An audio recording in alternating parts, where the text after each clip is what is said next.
Eh, la clase queda grabada y también queda todos los materiales que lo vemos en la clase, es decir, las diapositivas o algo que yo voy a mostrar, va a ser subido a la plataforma, ¿no?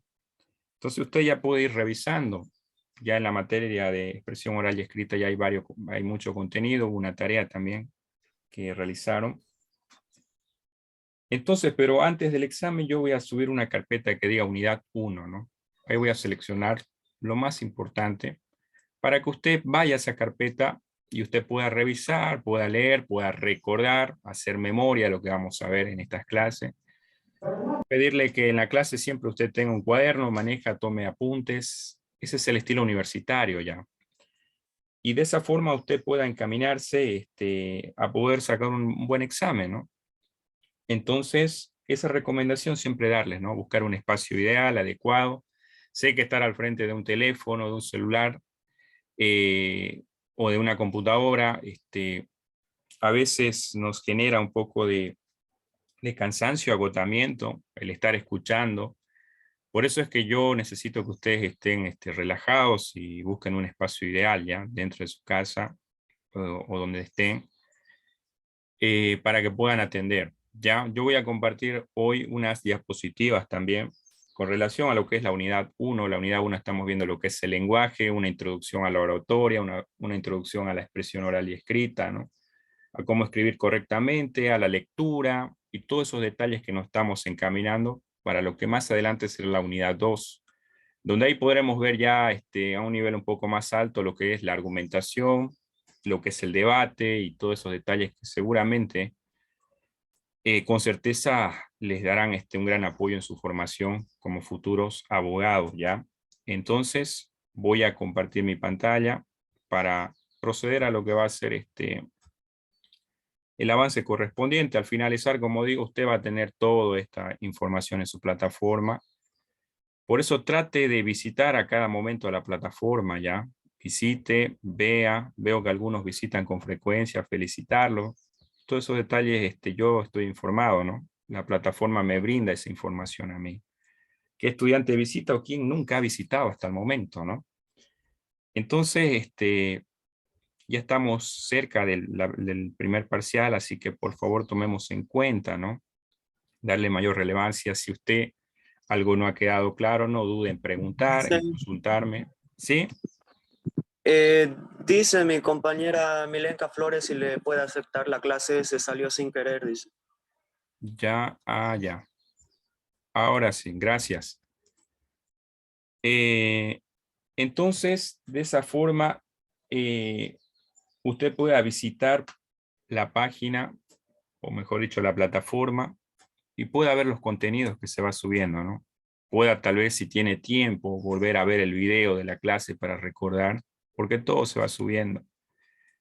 Entonces, de esa forma, por favor, tengamos en cuenta, digo que voy a facilitarles la unidad 1, se les va a pasar así en una carpeta y ahí va a estar seleccionado tal vez las diapositivas más relevantes, ¿no?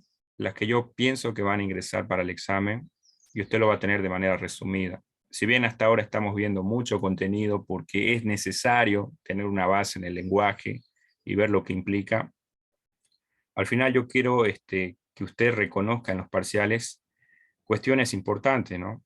Como el tema de la expresión oral, escrita, el tema que hoy vamos a ver, por ejemplo, ¿no? Lo del discurso, vamos a ver también el texto electrónico, hoy estamos viviendo en una era diferente, y entonces sé que algunos ya están ambientados, ¿no? O podría decir la gran mayoría, pero no está de más recordar todo lo que hoy tenemos, la gran facilidad ya, con la tecnología que se nos ha proveído en el siglo XXI. Entonces ustedes son la generación que prácticamente domina esto, ¿no? Incluso más que los docentes, podríamos decir en algunos casos, ¿no?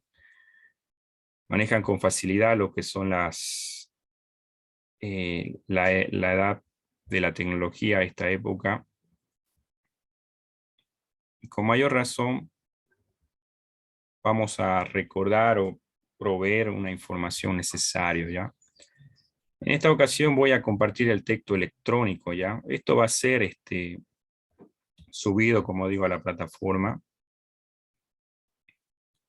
voy a dar algunos detalles ya de lo que implica la información en la tecnología ya. La tecnología ha facilitado mucho en este tiempo el proveernos repositorios de universidades. Ustedes pueden ingresar a la Universidad La UNSA, ¿no? Universidad Mayor de San Andrés en La Paz, por ejemplo.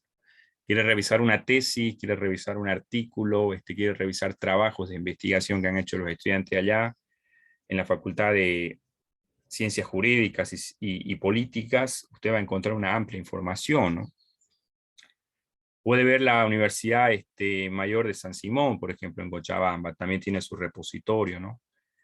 Por lo general, las universidades trabajan ya de manera, tienen sus bibliotecas también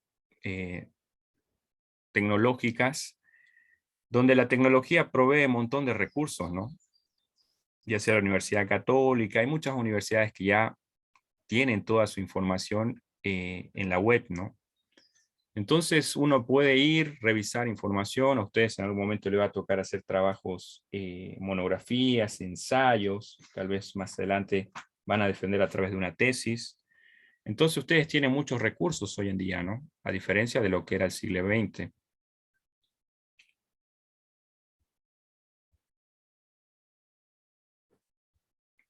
Muy bien, gracias por la aclaración, Sergio. Es cierto, ¿no? Sin embargo, si bien hay algunos estudiantes que acaban de salir de bachiller, otros ya tal vez están por su segunda carrera, otros tal vez ya están por su, otros todavía ya están por su, ambientándose al Zoom. Creo que la mayoría ya conoce, maneja, y me parece perfecto, ¿no?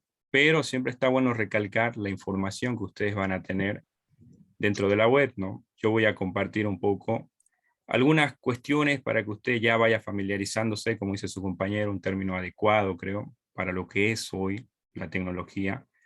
Ya no es ya no es algo, vamos a decir, que hoy en día se ha transformado en una necesidad poder adaptarnos a los cambios, ¿no? La persona que se adapta rápidamente a los cambios es una persona que evidentemente va a alcanzar el éxito de una manera más rápida, ¿no? Por eso nos implica hoy en día poder adaptarnos rápido a los cambios. Sí, Geraldine.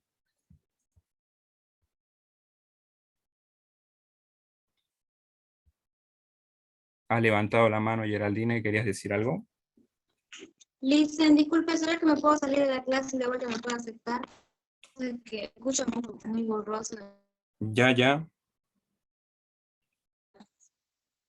Entonces, sé, creo que es internet.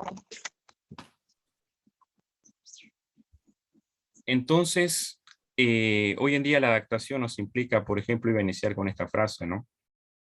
Los analfabetos del siglo XXI no serán aquellos que no sepan leer y escribir, sino aquellos que no sepan aprender, desaprender y reaprender, ¿no? Hemos visto que, bueno, la UNESCO ha sacado estadísticas, por ejemplo, a nivel de educación, de que se han reducido los niveles de analfabetismo, ¿no? En grandes continentes, especialmente en Latinoamérica, ¿no? Que eran altos los índices de analfabetismo. De alguna manera se ha ido trabajando, ¿no? Para ir reduciendo esta cuestión. Lo mismo se está trabajando en el continente africano. Se intenta mejorar la educación cada vez con las pruebas PISA, ¿no? Que son las que se encargan de buscar un diagnóstico de lo que es la educación, tanto a nivel regular como a nivel universitario. Y evidentemente ha habido mucho avance, vamos a decir, con el tema del analfabetismo, ¿no? El poder escribir, el poder leer, se ha ido avanzando, ¿no? Sin embargo, hay una otra cuestión, ¿no? Hoy en día, como dice Alvin Toffler, hoy necesitamos aprender, desaprender y reaprender, ¿no? A veces podemos pensar que lo creemos todo, ¿no? O que sabemos todo, ¿no? Pero uno de los pasos para encaminarse a la sabiduría es comprender que ignoramos mucho, ¿no? El filósofo René Descartes decía: quisiera cambiar todo por la mitad de lo que yo ignoro, ¿no? Quisiera cambiar todo mi conocimiento por la mitad de lo que ignoro. Porque cuando tú más vas aprendiendo, más te das cuenta de que ignoras, ¿no? Pero si llegamos al límite de quererlo saber todo, entonces nos cerramos a nuevos aprendizajes, ¿no? Y evidentemente ha habido una generación que con facilidad, como la generación Z, el cual muchos de ustedes son, ya ha podido adaptarse rápido a la tecnología, ¿no?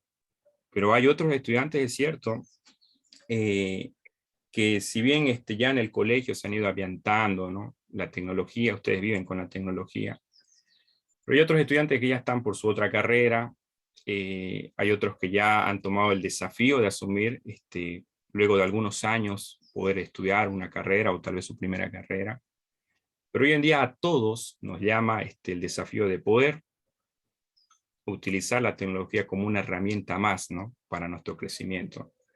Curiosamente, en el siglo XX, vamos a decir, o en el siglo XIX, no había tecnología, ¿no? Y evidentemente ahí surgieron los más grandes pensadores, ¿no? Ya sea en la filosofía, ya sea en la historia, en la sociología, en la política. Si recordamos el pasado, vamos a ver de que había gente muy preparada y muy intelectual, ¿no? Y entonces eso llevaba a que haya grandes avances, ¿no? Tuvimos después de la Edad Media hubo la Edad Moderna, estuvo el Renacimiento, surgió el arte, surgieron los grandes escritores, la poesía, y entonces así sucesivamente fue habiendo un desarrollo. Luego vino la edad de la industria, ¿no? Sin embargo, hoy vivimos una época muy adelantada, ¿no? Muy desarrollada. Y a pesar de que hoy tenemos la información en nuestras manos, tenemos mucha facilidad, incluso hoy estamos con el Zoom, es cierto, una plataforma fácil de manejar, la cual ya en el colegio algunos por el tema de la pandemia del 2020, los que han estado, ¿no? Fácilmente se han adaptado, ¿no? Pero indudablemente hay más mecanismos tecnológicos que nosotros podemos enriquecernos. Como decía, hay repositorios, hay páginas web donde ustedes pueden escribir artículos científicos, pueden publicar, pueden orientarse más a lo que es la escritura y también pueden tener un montón de recursos para ampliar sus conocimientos con esta asignatura incluso, ¿no? Hoy, ¿cuál es la labor del docente? Por ejemplo, ¿cuál sería mi trabajo de mí hoy en día? Más, incluso si bien yo les comparto información ahora, selecciono o trato de simplificar lo que pienso que a usted le puede servir. Hoy uno de mis trabajos más importantes, más que compartir, es el de motivarlo a que usted busque eso, ¿no? A que usted busque el desarrollo por usted mismo, ¿no? Usted intente autoeducarse, ¿no? Y por eso es que cuando uno alcanza ese nivel, dice, el estudiante logra superar al maestro, ¿no? Porque cuando uno busca el conocimiento por uno mismo, es un conocimiento que uno lo retiene. Entonces el desafío de mí en esta asignatura, si bien anhelo que todos aprueben con una excelente nota, más que eso yo quisiera que ustedes puedan aprender algo, ¿no? Si ustedes aprenden, obviamente van a aprobar, ¿no?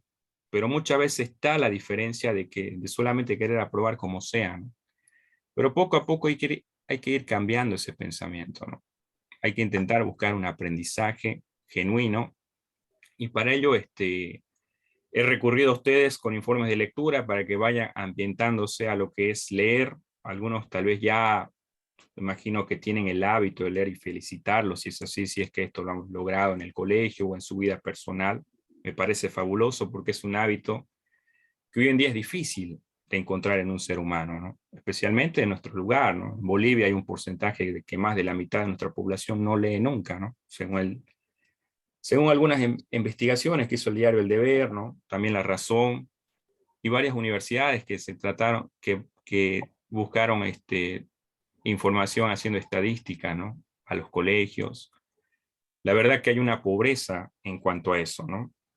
¿Y por qué? ¿Por qué en el siglo donde no había tecnología había grandes escritores y mayores pensadores? ¿A qué se debe eso? Debería ser hoy que deberían haber más escritores, debería haber más intelectuales, y no quiere decir que no haya, ¿no? Siguen habiendo, ¿no? Pero no hay de tanta trascendencia como en el siglo XX o en el siglo XIX, ¿no? Es decir, no ha vuelto a surgir, por ejemplo, en Latinoamérica, escritores que hoy van a ganar el premio Nobel, Gabriel García Márquez en Colombia, Mario Vargas Llosa en Perú, Pablo Neruda, no hemos tenido un poeta de esa calidad. En el ámbito jurídico, ustedes también podrán analizar algunos abogados destacados del siglo XX Si bien siguen habiendo profesionales de calidad y van a seguir existiendo, pienso de que ha habido un retroceso, ¿no? Hoy en día hay mucha distracción con la tecnología, no le estamos dando el uso adecuado, no estamos visitando tal vez las plataformas que nos pueden enriquecer. Hoy en día nosotros podemos vivir informados de todo, ¿no? Gracias a las redes sociales, gracias al Internet, pero también el Internet puede transformarse en una herramienta eficaz para mi crecimiento académico, ¿no? Entonces hoy necesitamos aprender, ¿no? Necesitamos desaprender algunas cosas, ¿no? Algunas cosas han ido mejorando, ¿no? Claro, yo cuando estaba todavía en el colegio, voy a decir hace unos casi 10 años, 11, 12 años, ¿no? Atrás, en mi último curso del bachillerato, voy a decir de que no había tanta trascendencia, recién estábamos empezando a manejar el Word, el Excel, ¿no? Si bien ya había los paquetes, pero en el colegio no nos incentivaron tanto, ¿no? Tuve que aprender de manera forzosa en la universidad a manejar lo básico y también tuve que aprender haciendo en un instituto, ¿no?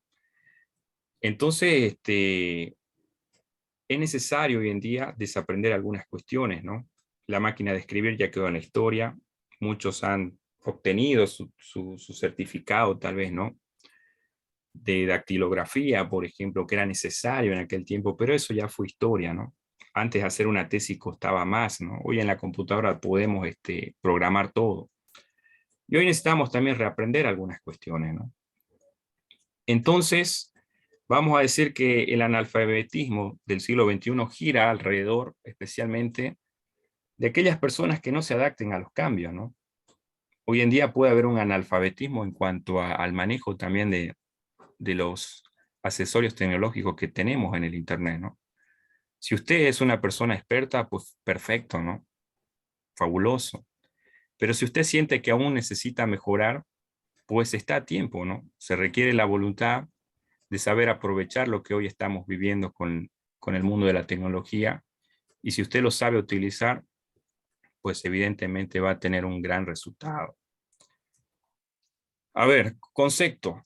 Resumidamente podemos decir que los textos digitales son contenidos escritos y difundidos en el ambiente digital con la finalidad de informar, ¿no? Comunicar, expresar o promocionar en una sociedad 2.0, como se la conoce la actual. La alfabetización digital no solo implicaría la habilidad de consumo, sino también de producción del contenido. Es importante entender que esta alfabetización focaliza más su atención en la adquisición y dominio del uso de la información y la comunicación, y no tanto en el manejo de los dispositivos electrónicos. Están dirigidos a un público más segmentado, independientemente de su ubicación geográfica, ya que el lector puede estar en cualquier lugar del mundo, dado que utiliza Internet como medio de circulación.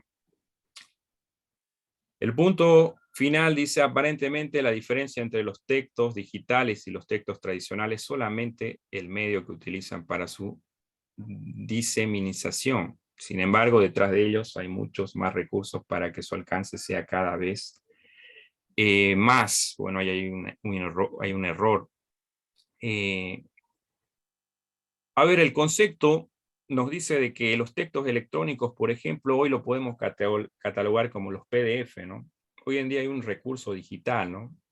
Hoy en día ya no hay una excusa de decir, no tengo el dinero suficiente o no existe una biblioteca para que yo pueda adquirir tal libro, ¿no? Es cierto, hay excepciones, aún hay libros que no son digitalizados, pero vamos a decir que un 70, un 80% se ha digitalizado, ¿no?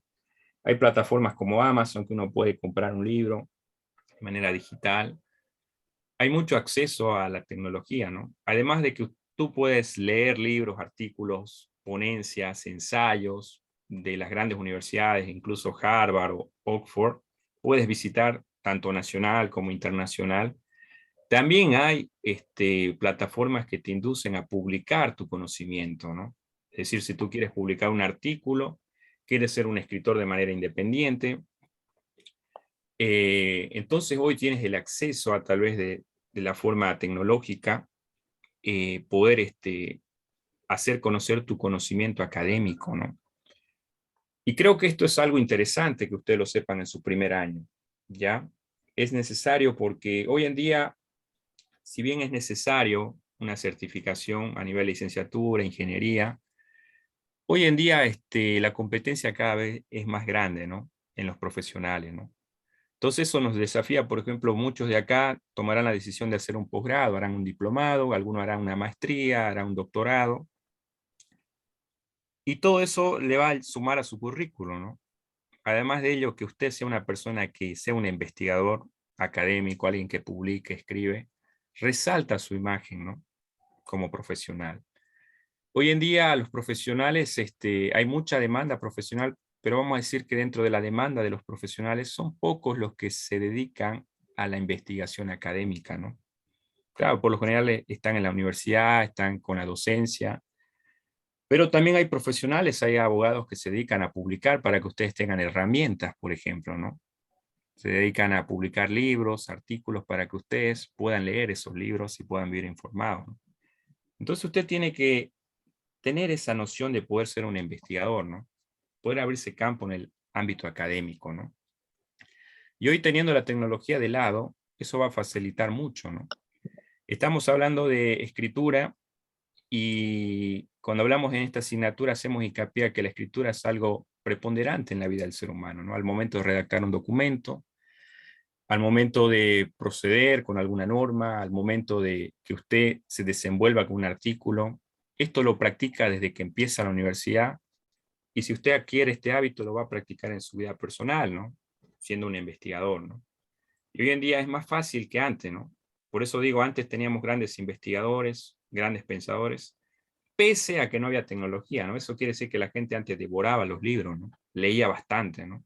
Vivía informada. Pero hoy en día parece que no hemos distraído, ¿no? Estamos viendo, estamos focalizando hacia otro lado, si bien a veces salimos de nuestra rutina distrayéndonos con las redes sociales. ¿Quién no tiene redes sociales hoy en día? Creo que la gran mayoría maneja. Estamos viendo videos, nos tomamos una tarde viendo una serie, pero es necesario también utilizar los recursos adecuados que hoy la web provee para tu crecimiento académico, ¿ok? Entonces, por ejemplo, la tarea que yo les designé, todos esos libros son descargados de manera electrónica, ¿no? Entonces ustedes pueden hoy en día acceder a libros, artículos, a un montón de información, ¿no? A expertos, por ejemplo, que manejan a través de charlas, ponencias que se hacen, ¿no? Aquí y en otras universidades a nivel mundial. Y entonces usted ya no está limitado a su conocimiento, ¿no? No simplemente se enriquece lo que aprende en la universidad, sino también puede ir ampliando sus horizontes como estudiante fuera de ella, ¿no? Visitando repositorios, utilizando el Internet como una fuente fuerte para su crecimiento, pero siempre es necesario ver la fiabilidad que visitamos, ¿no? Por ejemplo, hay muchos artículos que no tienen relevancia, que no son fidedignos, y por eso hay que saber utilizar, ¿no? Las páginas más trascendentes al momento de hacer investigación, ¿no? Algunas características del texto electrónico. La personalización, ¿no? Para que un texto digital alcance realmente a su público debe estar personalizado y un buen productor de contenido debe tener esto siempre en mente, ¿no? Hay que ver de qué forma está elaborado, ¿no? Cuando uno ve un libro, por ejemplo, tiene que ver la editorial, el diseño, el año de publicación. Hoy en día, cuando tú quieres hacer una investigación, ya tiene que ser por lo menos los últimos 5 años que se haya publicado esa investigación, ¿no? Es decir, que si yo recurro a un libro de los años 80, algunos docentes lo rechazan, ¿no? Cuando yo estuve haciendo la maestría y nos pedían alguna tarea, nos decían pongan bibliografía, ¿no? O sea, la fuente donde hemos sacado eso. Y tenían que ser actuales, ¿no? Teníamos que ver las fuentes más actuales, porque como decimos, la educación va cambiando, ¿no? Va innovando y como decimos, quien se adapta al cambio es una persona que se va preparando para el éxito. Entonces es necesario ver de qué forma se maneja, ¿no? La personalización, ¿no? El autor, el año, la trascendencia que tiene esa publicación, cuántos han utilizado esa publicación, por ejemplo, Google Académico, ¿no? Tú puedes ver ahí, pones, por ejemplo, vas a hacer un tema, ¿no? Derecho romano, ¿no? Vas a escribir ahí, entonces va a salir un montón de información desde artículos, libros, los años de publicación que se ha hecho, todo en base a una investigación del derecho romano. Conectividad, ¿no? Puede ser accedido desde diversos tipos de dispositivos con conexión a Internet, incluso puede descargarse para un consumo posterior, ¿no? La conectividad nos conecta, como dice, a todo el mundo, ¿no? Estamos informados de todo, ¿no? Y entonces, por medio de un dispositivo, hoy podemos estar informados prácticamente de lo que está aconteciendo en nuestro mundo.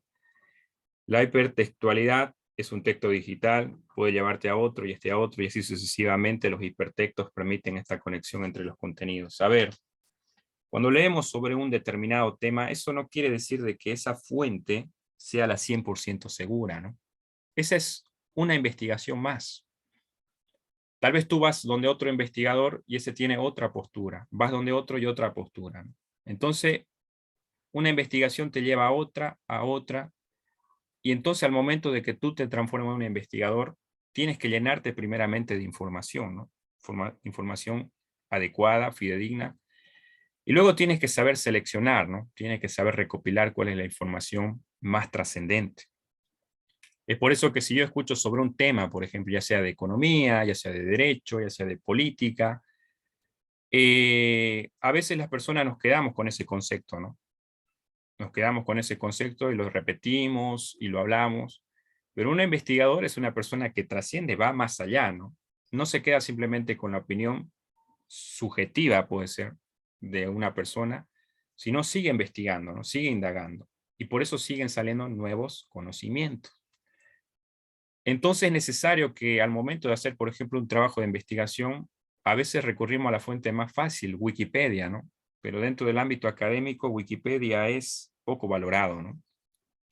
Si bien es de fácil manejo, es accesible, la información está bien recopilada en algunos casos.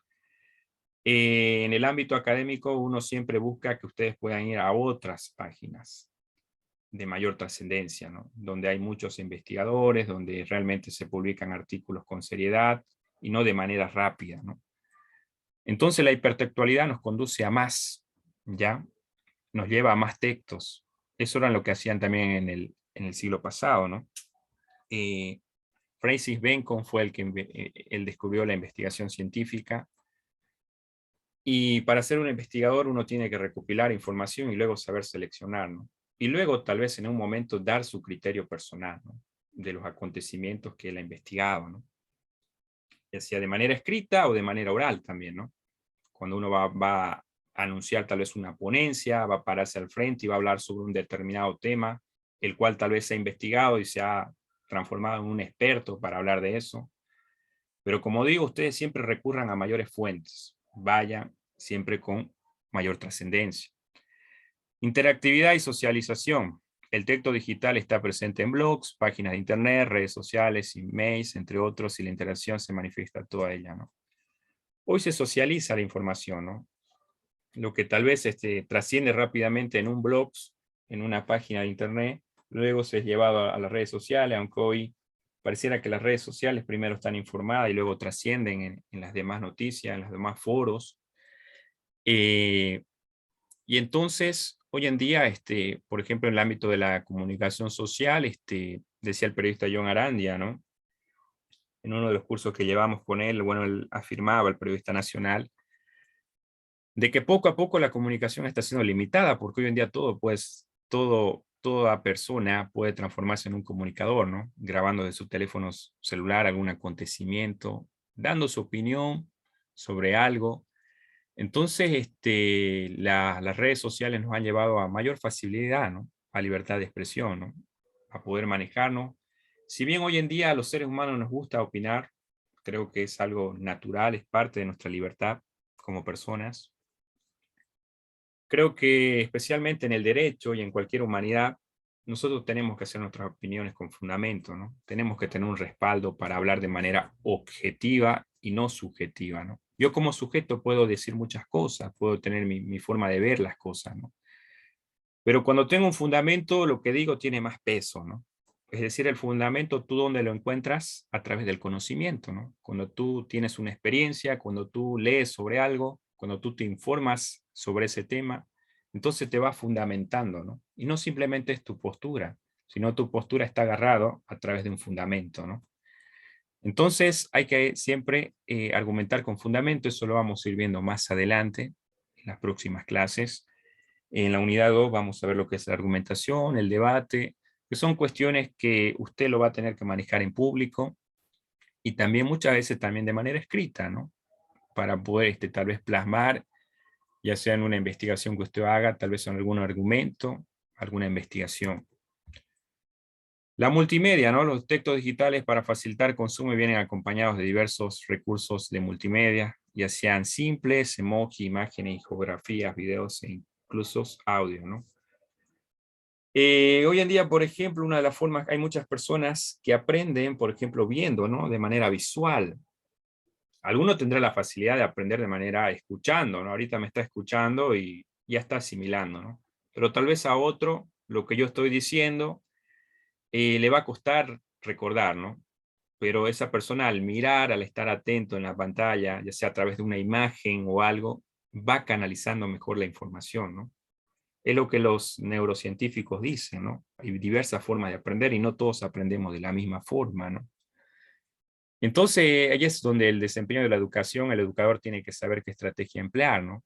Cada estudiante es diferente. Cada uno tiene una particularidad y tiene su fuerza, ¿no? Ustedes lo han ido descubriendo tal vez ya desde el colegio, ¿no? Y tal vez muchos han optado por el tema de las leyes, el tema jurídico, porque evidentemente se veían más socializados con el tema de las letras, el tema de poder hablar en público, sentían una vocación por eso, ¿no? Pero cuando uno, por ejemplo, es experto en números, en química, en física, esto no quiere decir que no podamos aprender, todos aprendemos, ¿no? Pero hay algunos que tienen ciertas inclinaciones y favoritismo hacia algunas asignaturas y se van perfilando, ¿no? Y de ahí tiene que nacerte la profesión que tú vas a optar, ¿no? Por ejemplo, los sistemas educativos, vamos a decir, ya sea Inglaterra, ya sea Islandia, ya sea países como lo catalogamos, de primer mundo, ellos van puliendo en el estudiante ya en el colegio, ¿no? Van dándose cuenta para qué es bueno, si es bueno para el arte, es bueno para el deporte, es bueno para las ingenierías, va a ser bueno para las humanidades.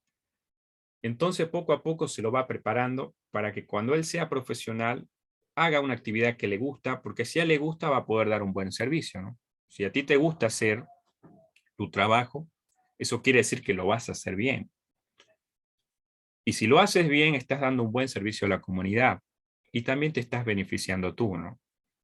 Pero a veces en Bolivia hay mucha demanda de profesionales, por ejemplo, no trabajando en sus áreas, ¿no? A veces hemos seleccionado una profesión por el tema de que, bueno, tiene mayores oportunidades, ¿no? En el campo laboral. Pero sin embargo, hoy en día mucho tiene que ver también la vocación que tú tengas, ¿no? El poder entender eso, ¿no? Si a ti te apasiona el tema del derecho, con certeza vas a lograr ser un abogado de calidad, ¿no?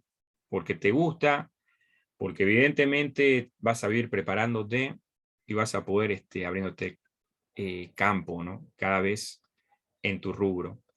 Pero la multimedia va relacionada más que todo a las imágenes que se viralizan, ¿no? Y por medio de una imagen podemos interpretar algún contenido, ¿no? Las esculturas, el arte se maneja de esa forma, ¿no?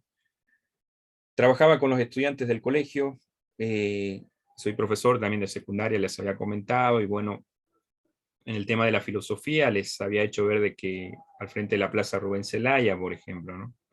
Hay un monumento de un pensador, ¿no? Y bueno, el pensador ese monumento representa el desarrollo del ser humano, porque cómo alcanzamos un desarrollo, cómo creamos la tecnología, cómo creamos los edificios, el automóvil, las motocicletas, es a través del pensamiento, ¿no? Es el pensamiento que le permite al ser humano poder desarrollar nuevas cosas, ¿no? Si tú utilizas tu pensamiento, vas a poder crear nuevas cosas, no vas a repetir lo que las generaciones vienen repitiendo, ¿no? Si tú como abogado canalizas el pensamiento crítico, el día de mañana vas a poder innovar en tu área, como muchos desean, ¿no? Muchos de acá manifestaron quisiera cambiar el sistema eh, jurídico en mi país, y me parece perfecto, ¿no? Uno siempre tiene que apuntar a los cambios, no simplemente a acomodarse a un sistema que ya está elaborado, sino también a ir y ir transformándolo, ¿no? ese es el deber, ¿no? Por eso la gente apuesta a las nuevas generaciones como el futuro de la sociedad, para que pueda existir un cambio, ¿no? Y si te toca desde la parte jurídica empezar a cambiar, pues estarás dando un servicio, estarás prestando un servicio de calidad dentro de la sociedad, ¿no? Porque lo que más se desea hoy es de que intentemos siempre ser los mejores, ¿no? Profesores hay un montón, docentes hay un montón, abogados hay un montón, arquitectos hay un montón, ingenieros hay un montón. Todos ellos han logrado ser profesionales. Si ustedes pueden ver a su alrededor, van a ver un montón de profesionales. Si ellos pudieron, ¿por qué ustedes no pueden? Claro que ustedes pueden. Pero ¿dónde pasa el desafío de ustedes? En que no simplemente sean profesionales, no sean uno más, sino que ustedes intenten ser calidad, sean siempre los mejores, ¿no? Y ese es el deseo que yo como docente tengo, ¿no? Que ustedes puedan superar, incluso ser mejores de la generación que estamos ahora y puedan dar un cambio. Y si el día de mañana les toca ser juez, les toca, o no sé, ambientarse en el ámbito político o en el ámbito catedrático, ser docentes, tal vez mañana sean docentes de esta universidad, ustedes puedan siempre ir mejorando, ir haciendo las cosas en un progreso, en un desarrollo, porque ese es el objetivo del ser humano, ¿no? Buscar una mejoría, ¿no? Y el pensamiento es lo que nos ha dado llegar hasta el siglo XXI, ¿no? Alcanzar la tecnología. Si no tendríamos pensamiento, es decir, si el ser humano no fuera un ser racional, alguien que no piensa, sería un animal más, ¿no? Los animales no piensan, ¿no? Simplemente actúan por impulso. Entonces, tratemos de utilizar nuestros pensamientos para poder siempre buscar un cambio, ¿no? ¿Y de qué forma ustedes van a aplicar su pensamiento? El uso de la razón. La lectura es uno de los mejores mecanismos que nos ayuda a ambientarnos a eso.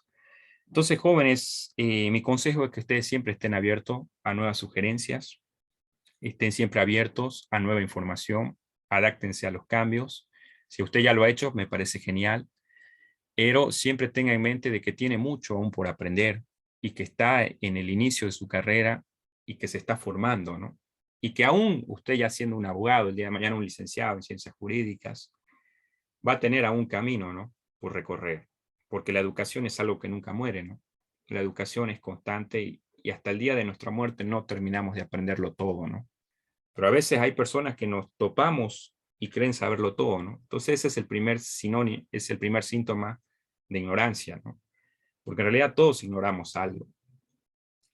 Pero cuando uno llega al punto, como decía Platón, el filósofo Platón, de darse cuenta de que ignora muchas cosas, ignora la realidad, de que nos damos cuenta de que ignoramos muchas cosas, entonces estamos yendo camino a la sabiduría, porque eso nos va a llevar a la preocupación, nos vamos a preocupar y vamos a sentir la curiosidad por seguir aprendiendo, ¿no? Por seguir adquiriendo nuevos conocimientos. Entonces mi desafío de mí hoy como docente es de que motivarlos a eso, ¿no? Y verlos que el día de mañana ustedes sean académicos, sean líderes integrales, como habíamos visto en la clase pasada. Si bien hay liderazgo hoy en día de fuerza, ¿no? Vemos los sindicatos, hay muchos líderes que se manejan hablando fuerte, expresando sus ideas, y me parece genial, porque se necesita valor para ser el líder. Sin embargo, se ha perdido el liderazgo intelectual, ¿no? Bolivia, por ejemplo, en el siglo XX teníamos Marcelo Quiroga Santa Cruz, teníamos René Zavaleta, teníamos personajes de esa trascendencia, ¿no?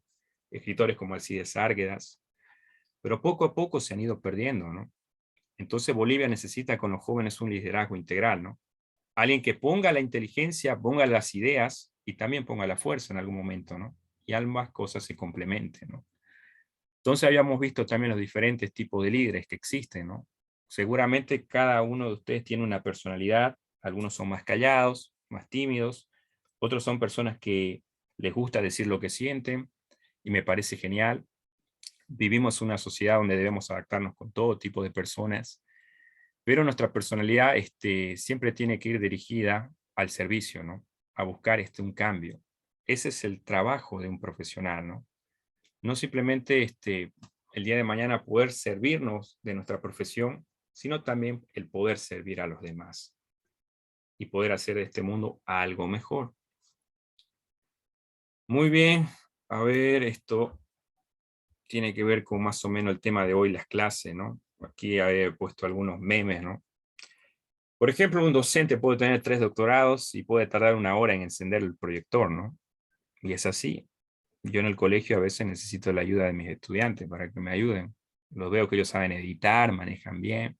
Por eso felicitar si alguno de ustedes ya está adaptado prácticamente a esto.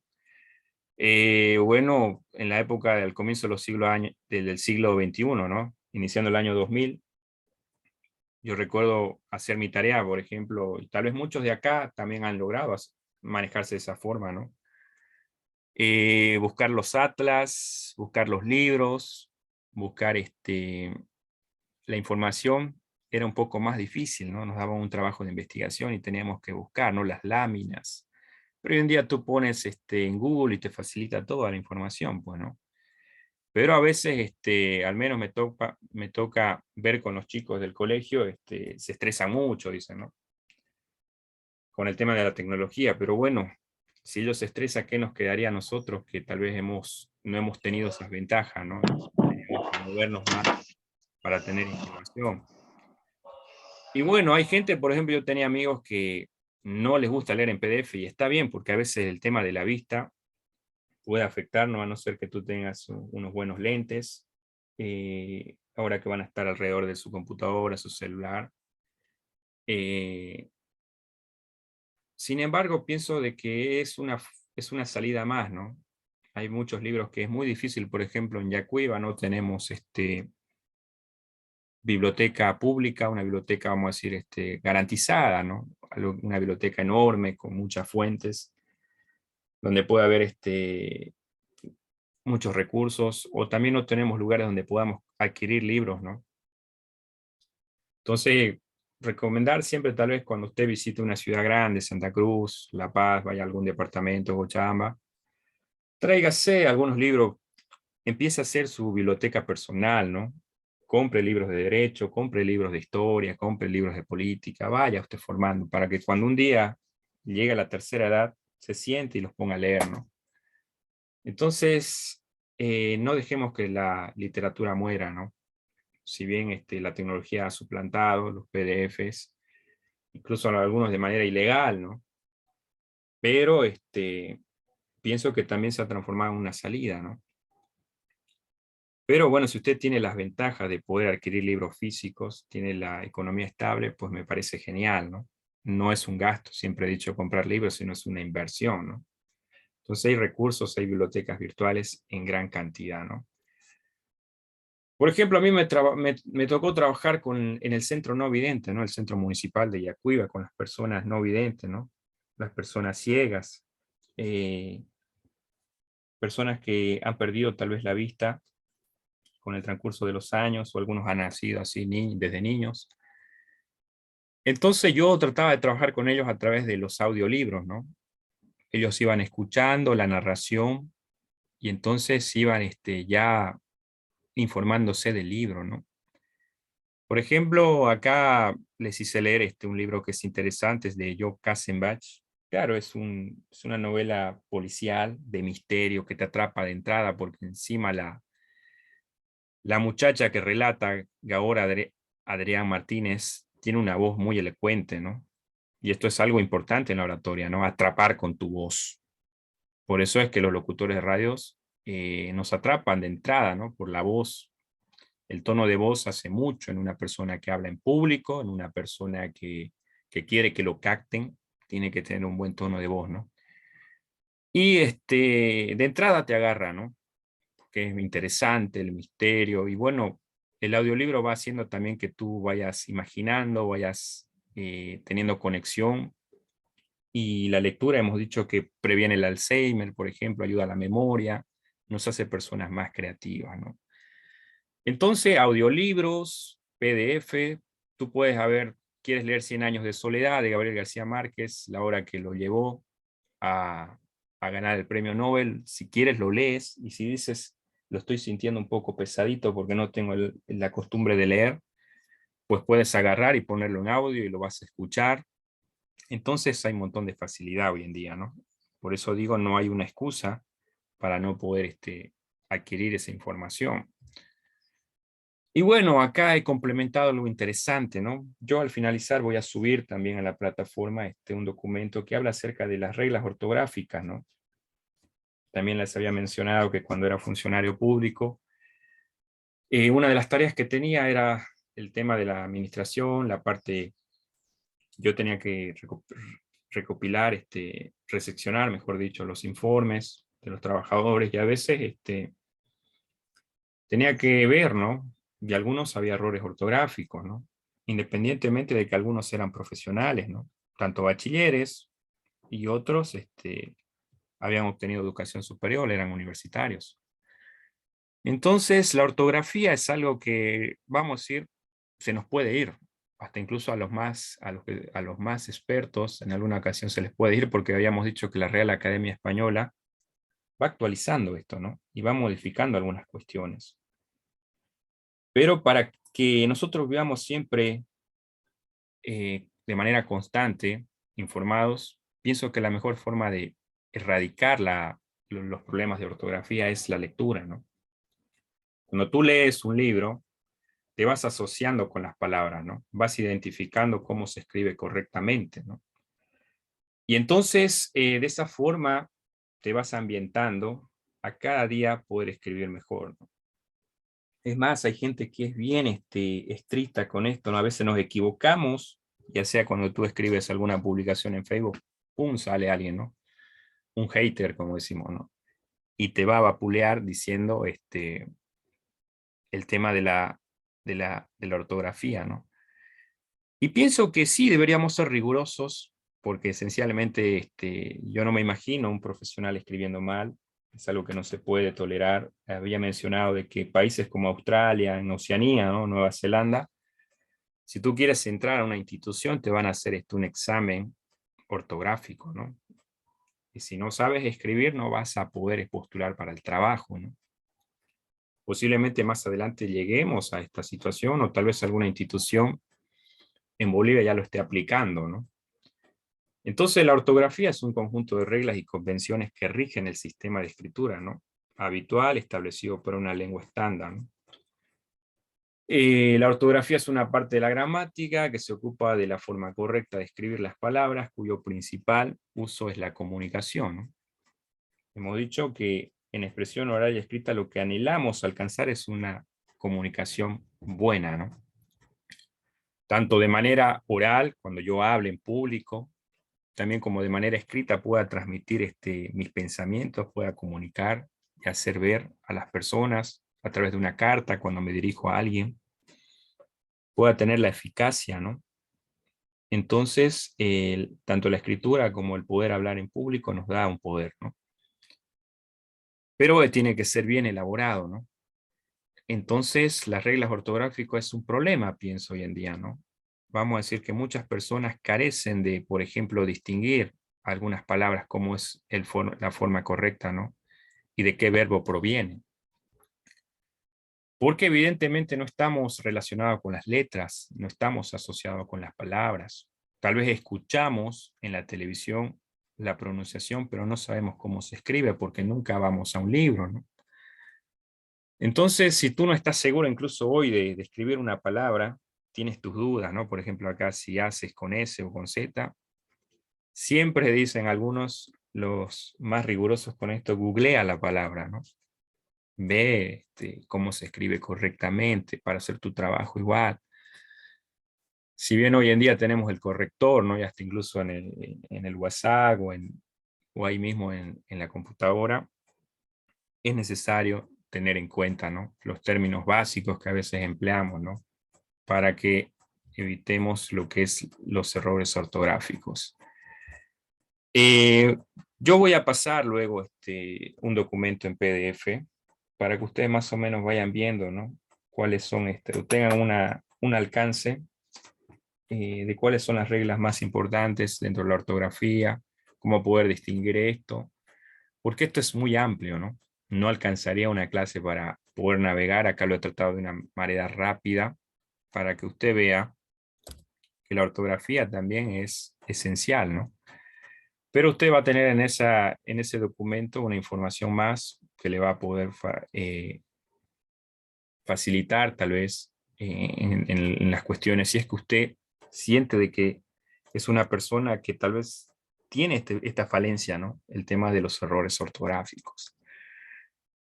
Sin embargo, estamos a punto, estamos en etapa de formación como universitarios, estamos en etapa de poder mejorar esta situación.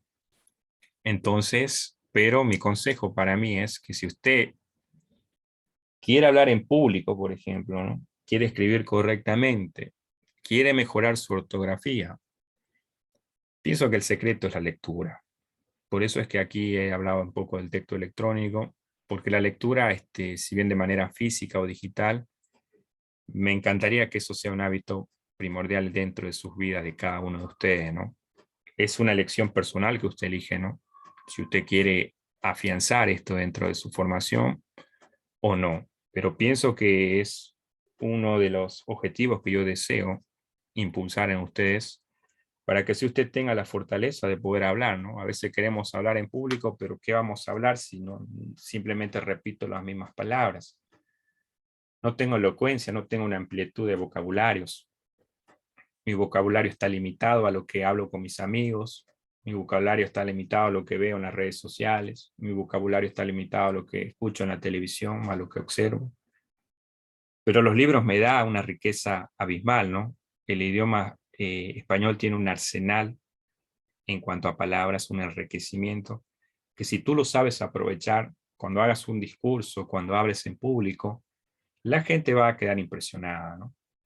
¿Quién nos impresiona cuando una persona maneja términos científicos, términos filosóficos?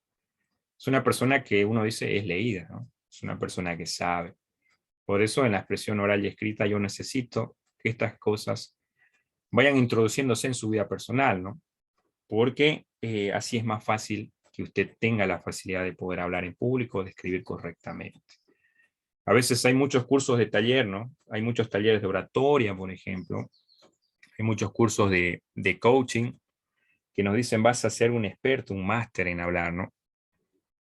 Sin embargo, pienso de que esto es una etapa que lleva tiempo, pero si tú eres una persona que ya tiene los hábitos de leer, por ejemplo, de ser un investigador, para ti va a ser fácil.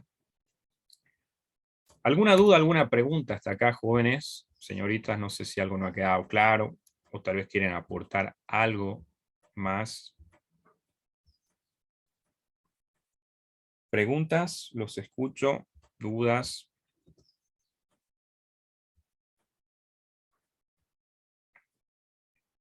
Muy bien. Entonces, de esa forma, quería compartir este contenido con ustedes.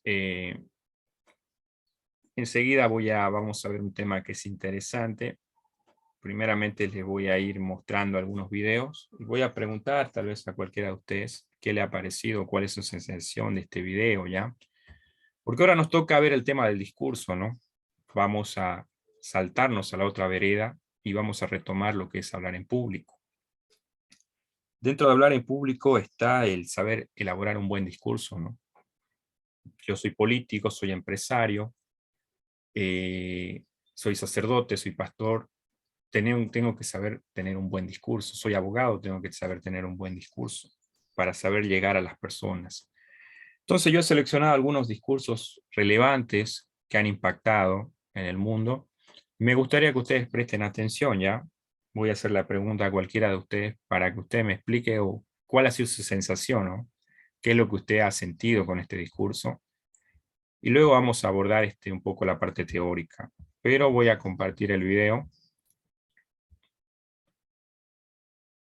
en estos momentos para ya ir viendo lo que es el discurso, ¿ya?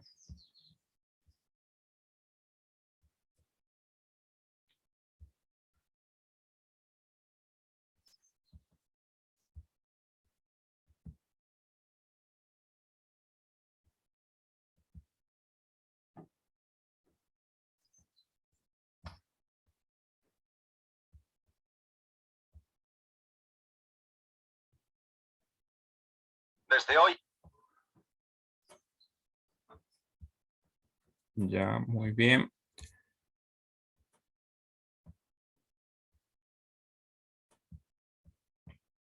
Así que por favor puedan estar atentos para que así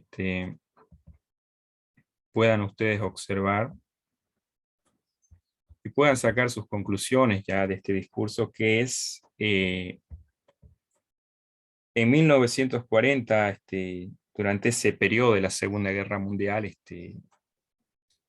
el gran cineasta Charles Chaplin, que siempre tenía el cine mudo, ¿no? Se caracterizaba por hacer ese tipo de películas, las comedias, ¿no? Pero va a romper eso, ¿no? Va a romper ese esquema de hacer cine mudo y bueno, con esta película va a dejarnos una de los discursos más impresionantes, ¿no? Tal vez con un mensaje detrás, sabiendo de que en aquella época era un contexto de guerra, ¿no? Pero vamos a escuchar, tal vez alguno ya lo ha visto el video, pero vamos a verlo para poder más o menos compartir nuestras ideas de las sensaciones que nos deje. Y esta nación queda anexionada al Imperio Otomeinio, y su pueblo queda obligado a obedecer las leyes promulgadas por nuestro gran jefe, el dictador de Tomeinia, el conquistador de Austerlitz, el futuro emperador del mundo. Tienes que hablar tú. No puedo. Debes hacerlo. Es nuestra única esperanza. Esperanza.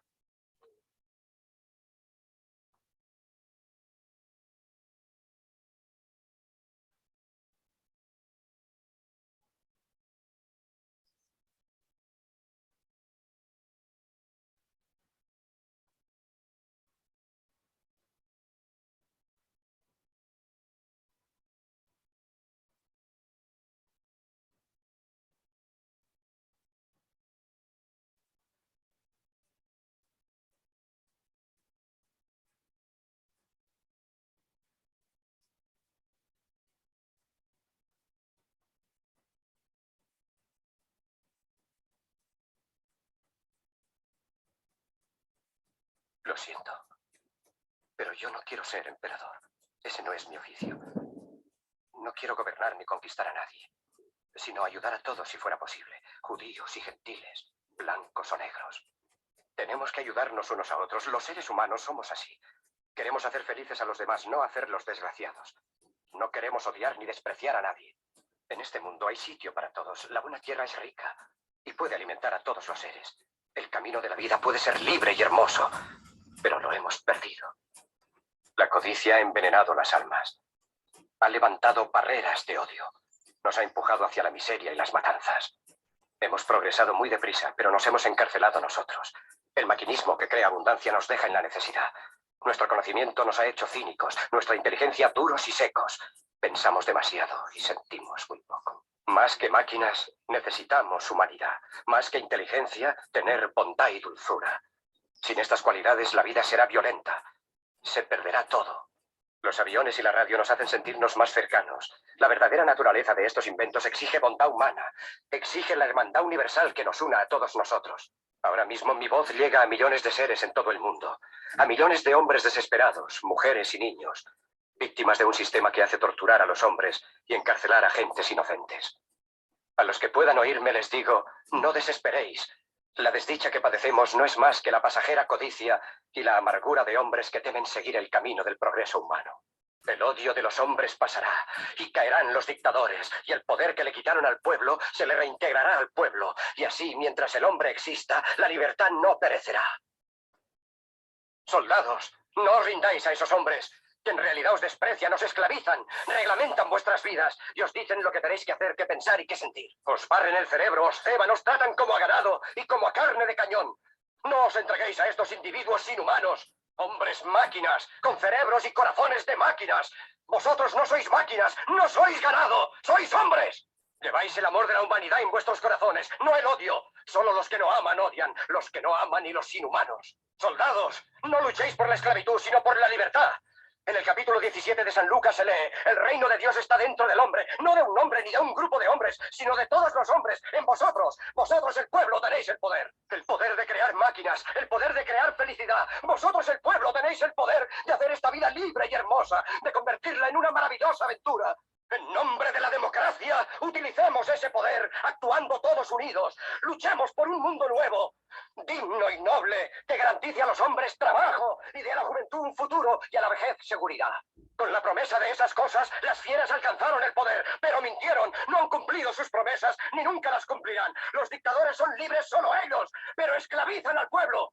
Luchemos ahora para hacer nosotros realidad lo prometido. Todos a luchar para libertar al mundo, para derribar barreras nacionales, para eliminar la ambición, el odio y la intolerancia. Luchemos por el mundo de la razón. Un mundo donde la ciencia, donde el progreso nos conduzca a todos a la felicidad. Soldados, en nombre de la democracia, debemos unirnos todos.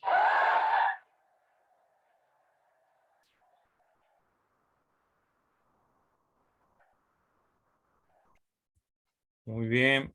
A ver, no sé las sensaciones que le deja el video. Evidentemente yo veo un discurso muy motivacional en el cual se va elevando el tono de voz y también se van argumentando ideas muy racionales, ¿no? Y muy de acorde a lo que se está viviendo, ¿no? Se apela mucho a las emociones del público, a los sentimientos. Pero ¿qué sensaciones más nos puede dejar? A ver, voy a preguntar a José Elías. ¿Qué sensaciones te deja el video? ¿Qué impresiones te deja? Me deja una impresión de un hombre que está triste por la guerra, por lo que causa mejor la guerra y los efectos y daños que puede causar a mayor escala si esto sigue, o sea, pasando. Muy bien. Nicolás. Bueno, él nos muestra cómo puede ser un líder. Las personas necesitamos la humildad, la bondad, que no llevamos esa maldad, que debemos ser libres de pensamiento para tener una sociedad en armonía. Muy bien, gracias. Excelente, ¿no? Es cierto, un líder, ¿no? El líder procede a dar un discurso, ¿no? El líder maneja una buena oratoria. El líder vela por los intereses de los demás, ¿no? Verla por la paz, lucha por el bien. Eso es lo que hace un genuino líder, ¿no? Es lo que hemos visto un poco en la última clase y hay una conexión con el poder hablar en público. A ver, tal vez alguna persona más que le gustaría participar puede levantar su mano ahí en el Zoom. ¿Alguien más? Tal vez una señorita. A ver, Esmeralda, ¿qué sensaciones te deja el video? Bueno, a lo que a mi parecer, de entender de que todas las personas tenemos esa bondad en nosotros, como dijo el compañero, y por más malos que querramos ser en algún momento, siempre va a haber algo dentro de nosotros que tiene esa bondad, como todos. Muy bien. Los valores, ¿no? La bondad es un valor, la humildad es un valor. Y los valores es algo que nosotros vamos adquiriendo por medio del entorno familiar, la educación que vamos teniendo también. A veces cuando uno más conoce, lucha con algo que se llama el ego, ¿no?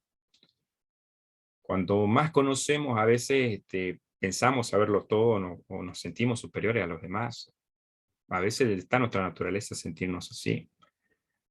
Pero cuando los valores son inculcados, a ver, vamos a decir, de temprana edad, es algo que uno no lo negocia y eso queda para siempre, ¿no? Son los principios que nos han enseñado, ¿no? La dignidad, la humildad, la honradez, la honestidad. Y la sociedad necesita ese tipo de líderes en la actualidad, ¿no? Líderes que evidentemente busquen un progreso, ¿no? Busquen transformar, que no sigan haciendo lo que ya están haciendo, sino busquen un cambio, ¿no? La película va dirigida obviamente a una crítica a la realidad que se vivía por esos años, ¿no? Era el inicio de la Segunda Guerra Mundial, estaba muriendo mucha gente y evidentemente el actor Charles Chaplin quiso dar un mensaje de paz, ¿no? Un mensaje de conciencia, ¿no? Pero se recuerda esta escena porque dentro del séptimo arte, como es catalogado el cine de culto, es catalogada una de las escenas más trascendentales, más importantes, porque hay un discurso muy bueno, ¿no? Vemos cómo empieza a hablar calmado, calmado, y en un momento empieza a elevar la voz, ¿no? Como para que el público vaya engranando, ¿no? vaya aceptando. Hay que saber ver los niveles de voz que expresamos cuando hablamos en público, ¿no? Hay que mostrar serenidad en algún momento, ¿no? No enojarse, porque a veces cuando nos enojamos perdemos, como dicen, ¿no? Tratar de mostrar serenidad, paciencia, pero llega un momento que uno tiene que mostrar la fuerza como líder también, ¿no? El ímpetu, transmitir esa energía a los demás, ¿no? Entonces un líder va a saber equilibrar, ¿no? Incluso las palabras que él menciona son palabras muy eficaces, ¿no? Pareciera una persona preparada que está ahí al frente. Menciona hasta la Biblia, un versículo ahí. O sea, hace una mezcla total de su discurso, ¿no? Pero sin perder la dirección del objetivo, ¿no? Que es buscar un cambio. Entonces siempre hay que trazar un objetivo al momento de lo que vamos a hablar o vamos a decir, ¿no? Y también, como digo, si bien hemos visto en la última clase el tipo de liderazgo, para saber dar un discurso, para saber hablar en público, claro, si tú hablas en público, sabes hacer un discurso, eso te hace un líder, ¿no? Ya eres un líder. ¿Qué es lo que hace a un líder? El saber hablar, el saber manejar un grupo de personas. Entonces, tú al ser líder tienes que ser una persona que evidentemente no se beneficia de ese liderazgo. Ha habido liderazgos malos, ¿no? Y sigue habiendo. Pero intentamos ser otro tipo de líderes. Entonces hoy vamos a proceder en estos minutos que quedan a lo que es el discurso, un poco vamos a hablar. Y luego también voy a mostrarles otro video de otro discurso, ¿ya? Para que ustedes vayan conociendo más o menos cómo debería ser un discurso correcto y cuáles son los discursos más importantes, ¿no? Dentro de los oradores, ellos siempre ponen de ejemplo estos discursos, como para tomarlos en cuenta, ¿no? Vamos a ver. Nos toca ahora saltar de vereda un momento y en la unidad 1 explorar lo que es el discurso.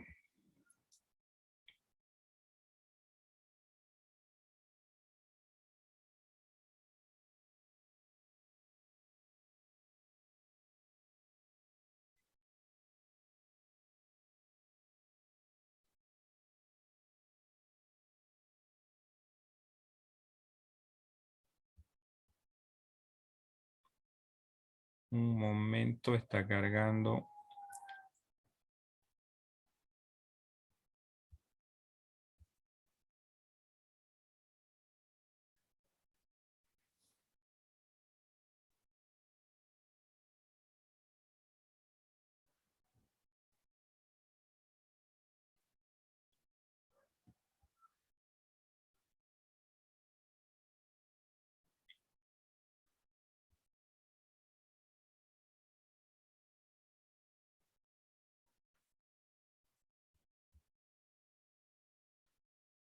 Ya, ahora sí.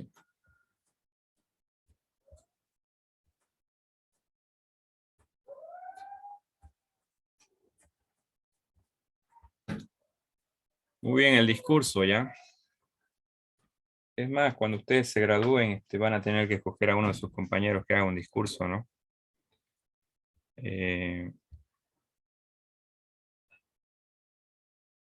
Si el receso va a ser el momento de los 10 y las 10:45, como hemos acordado siempre, ¿no? Ustedes van a tener un receso de 10 minutos. Todavía falta para ello. Les voy a dar un tiempo para que descansen, se puedan estirar o puedan tomar algo. Sé que son muchos minutos que estamos acá al frente, pero vamos a tener un receso a las 10:45 ya. Antes de eso, vamos a ir un poco introduciéndonos a esto, que es el discurso. Un orador es un líder, ¿no? Es una frase que hay que tomar en cuenta, ¿no? Una persona que sepa hablar en público, que tenga una buena oratoria, siempre va a ser catalogado líder, ¿no? Independientemente incluso de su personalidad, ¿no? Hay personas que son calladas, por ejemplo, tienen un bajo perfil, ¿no? Tienen una personalidad flemática.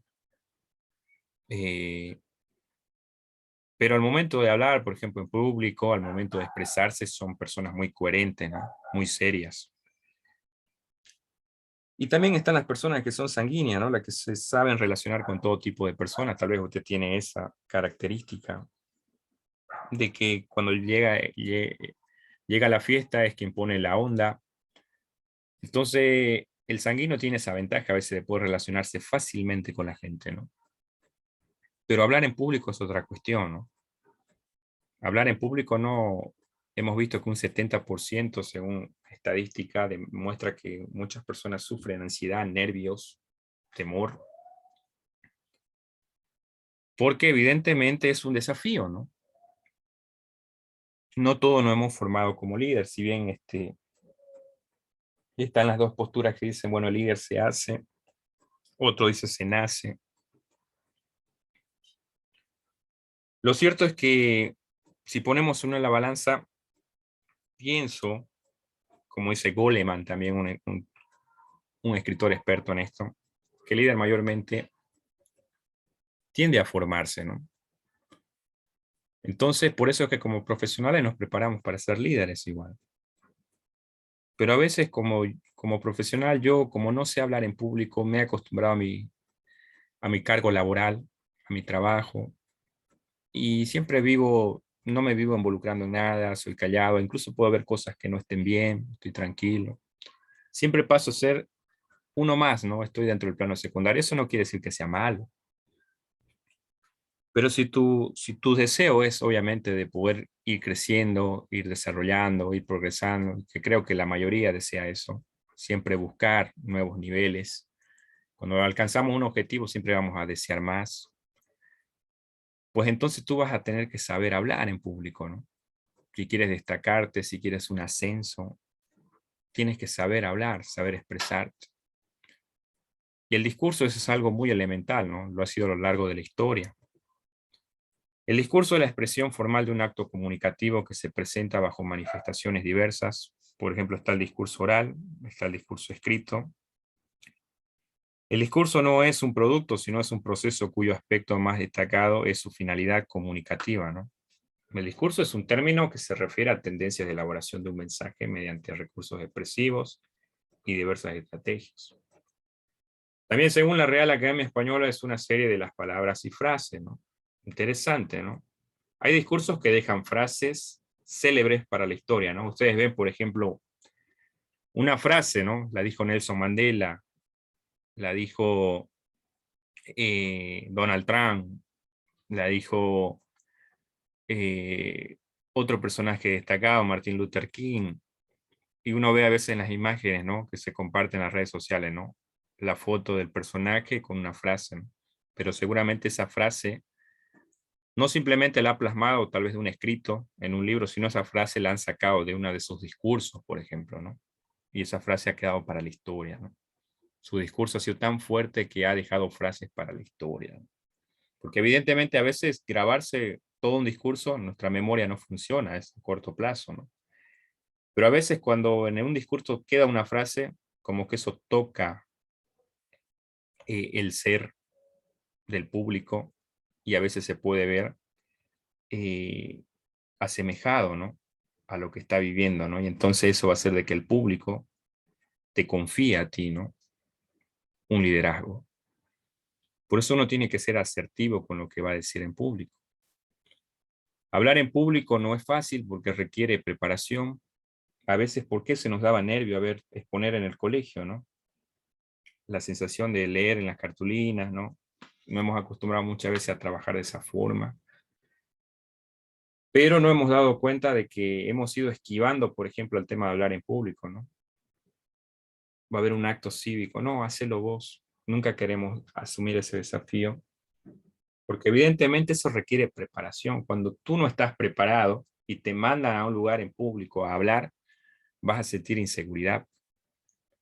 ¿Qué vas a hablar? ¿Algo que no te preparaste? En cambio, cuando tú tienes la preparación adecuada, eso te genera confianza. Tú puedes improvisar sobre cualquier tema, ¿no? Puedes buscar una salida. En Grecia, en la Grecia antigua estaban los sofistas, ¿no? Por eso ahí viene cuando alguien dice el término lenguaje sofisticado, ¿no? Porque los sofistas tenían una retórica, la retórica es el arte de hablar, ¿no? Ellos ganaban a la gente y ellos trabajaban como funcionarios públicos, cobraban a la gente por sus enseñanzas, a diferencia de lo que hacía Sócrates, Platón, Aristóteles, ¿no? Por eso Sócrates siempre cuestionaba a los sofistas, ¿no? Y en los debates que él tenía, siempre les hacía ver de que los sofistas eran buenos para maquillar las palabras, los discursos, y que a veces de esa forma manipulaban a las personas, que la oratoria puede llevar a eso. Tú puedes tener un poder de manipular, apelar a sus sensaciones, las emociones. Y eso puede ser un beneficio, como también puede ser algo que puede ser trágico para la historia de la humanidad, ¿no? Muchos dictadores han utilizado esto, por ejemplo, ¿no?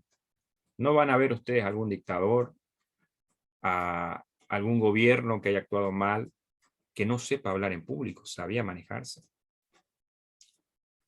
Ya sea en la antigua Roma, en Grecia, como en el siglo XX, hemos tenido personajes que manipulaban bien a las masas, ¿no? Las masas se refiere a la gente en general, ¿no? Y entonces eso te da la oratoria, ¿no? Los sofistas eran especialistas en esto. Claro, lo ideal sería que tú como orador seas una persona que tenga objetivos, que tenga liderazgo de servicio, pero en algún momento también puedes tener ese poder de maquillar las palabras y poder persuadir a un grupo, ¿no? Por eso los psicólogos analizan mucho el lenguaje, ¿no? El poder que tiene el lenguaje. El lenguaje tiene un poder igual al igual que el tema de la razón, como decía, el pensamiento nos da un poder de poder crear nuevas cosas. Cuando tú piensas, elaboras nuevas cosas. El pensamiento del ser humano nos ha dado el automóvil, nos ha dado el celular, nos ha dado la tecnología, el internet, nos ha dado la civilización, ¿no? Es el pensamiento que nos da el progreso. Pero ¿qué es lo que nos conecta y nos hace vivir en sociedad? Es el lenguaje. El lenguaje tiene un poder. Y el lenguaje debe ser interpretado de manera correcta, ¿no? Por eso es que el lenguaje es vital para la profesión que tú vayas a elegir. La expresión oral y escrita no simplemente está en la currícula de Derecho, está en Ingeniería Comercial, está en otras materias, porque todo profesional tiene que saber escribir correctamente y tiene que saber hablar en público, porque eso le genera beneficios. En cualquier ámbito que se desempeñe, si maneja un buen discurso, sabe controlar a las personas, evidentemente va encaminado a grandes proyectos. Pero ¿qué puede tener un discurso? A ver, habría que desglosar el discurso, hay que ponerles características para... Si bien a veces esto se hace de manera improvisada, uno tiene que tener ciertos elementos al momento de hablar, ¿no? Por ejemplo, uno tiene que ser preciso, ¿no? Debe exponer un tema y sus argumentos de manera que pueda ser comprendido por la audiencia. En tribunales te va a tocar defender a tu cliente, entonces tú tienes que tener precisión al momento de hablar.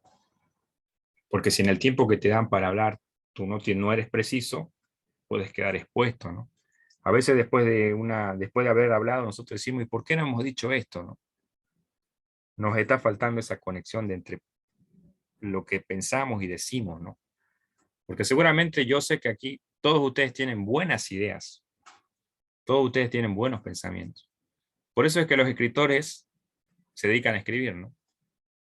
Porque saben que la mente es frágil y uno puede olvidar, ¿no?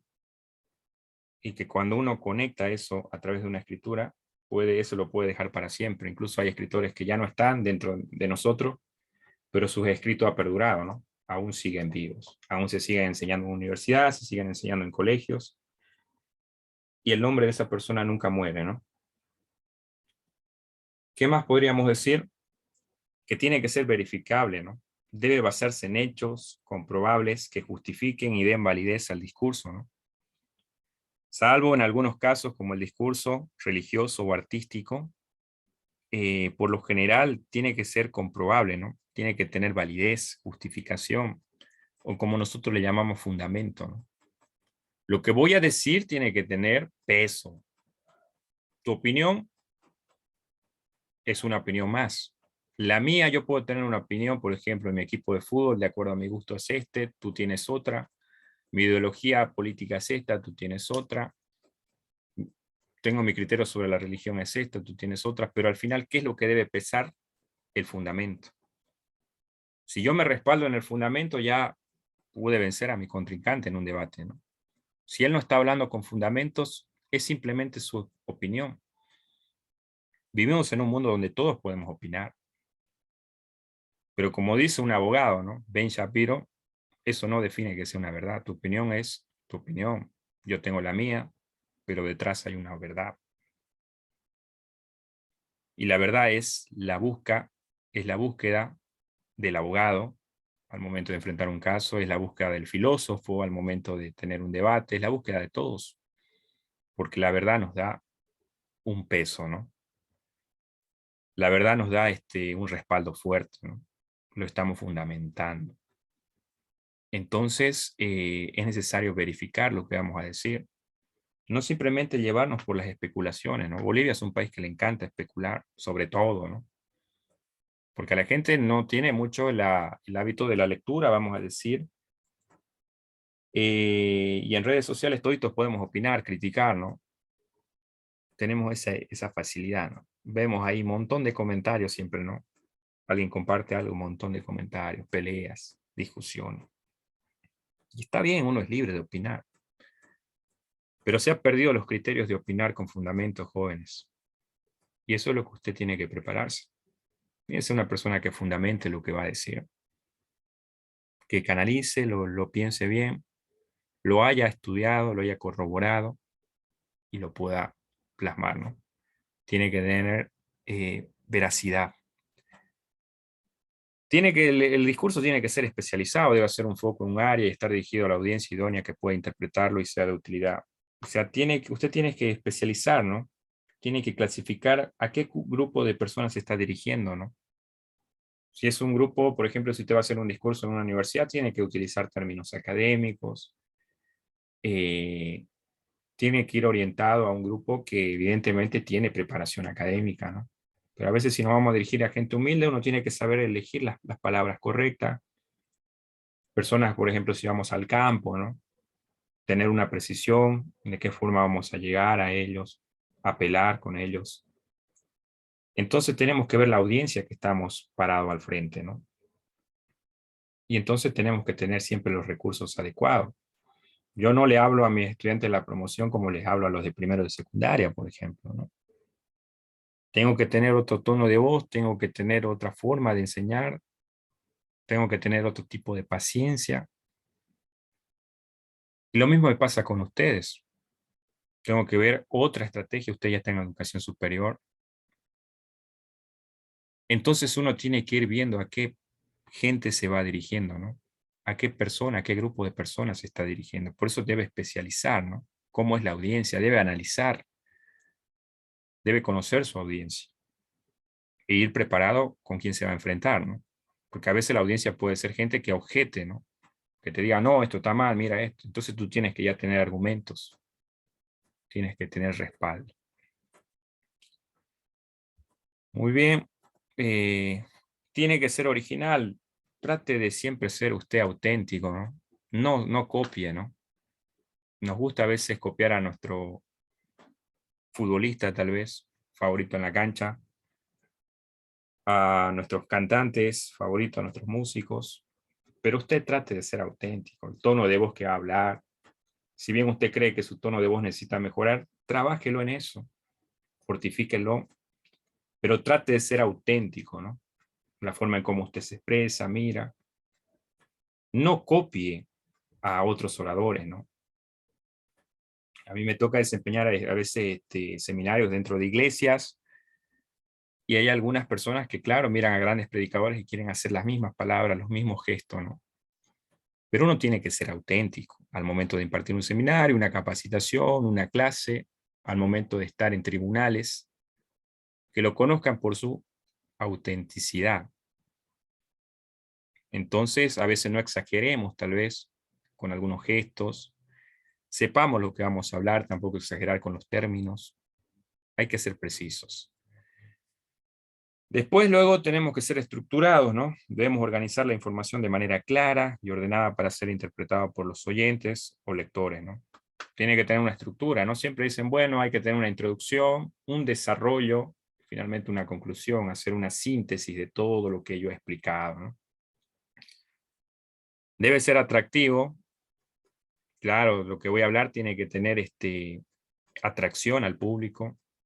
Debo apelar a sus sentimientos, a su conciencia. Debo hacerlos reflexionar, ¿no? La reflexión produce un cambio en las personas, ¿no? Cuando la persona dice, sí, es cierto, mira lo que está diciendo, ¿no? Nos estamos equivocando en esto.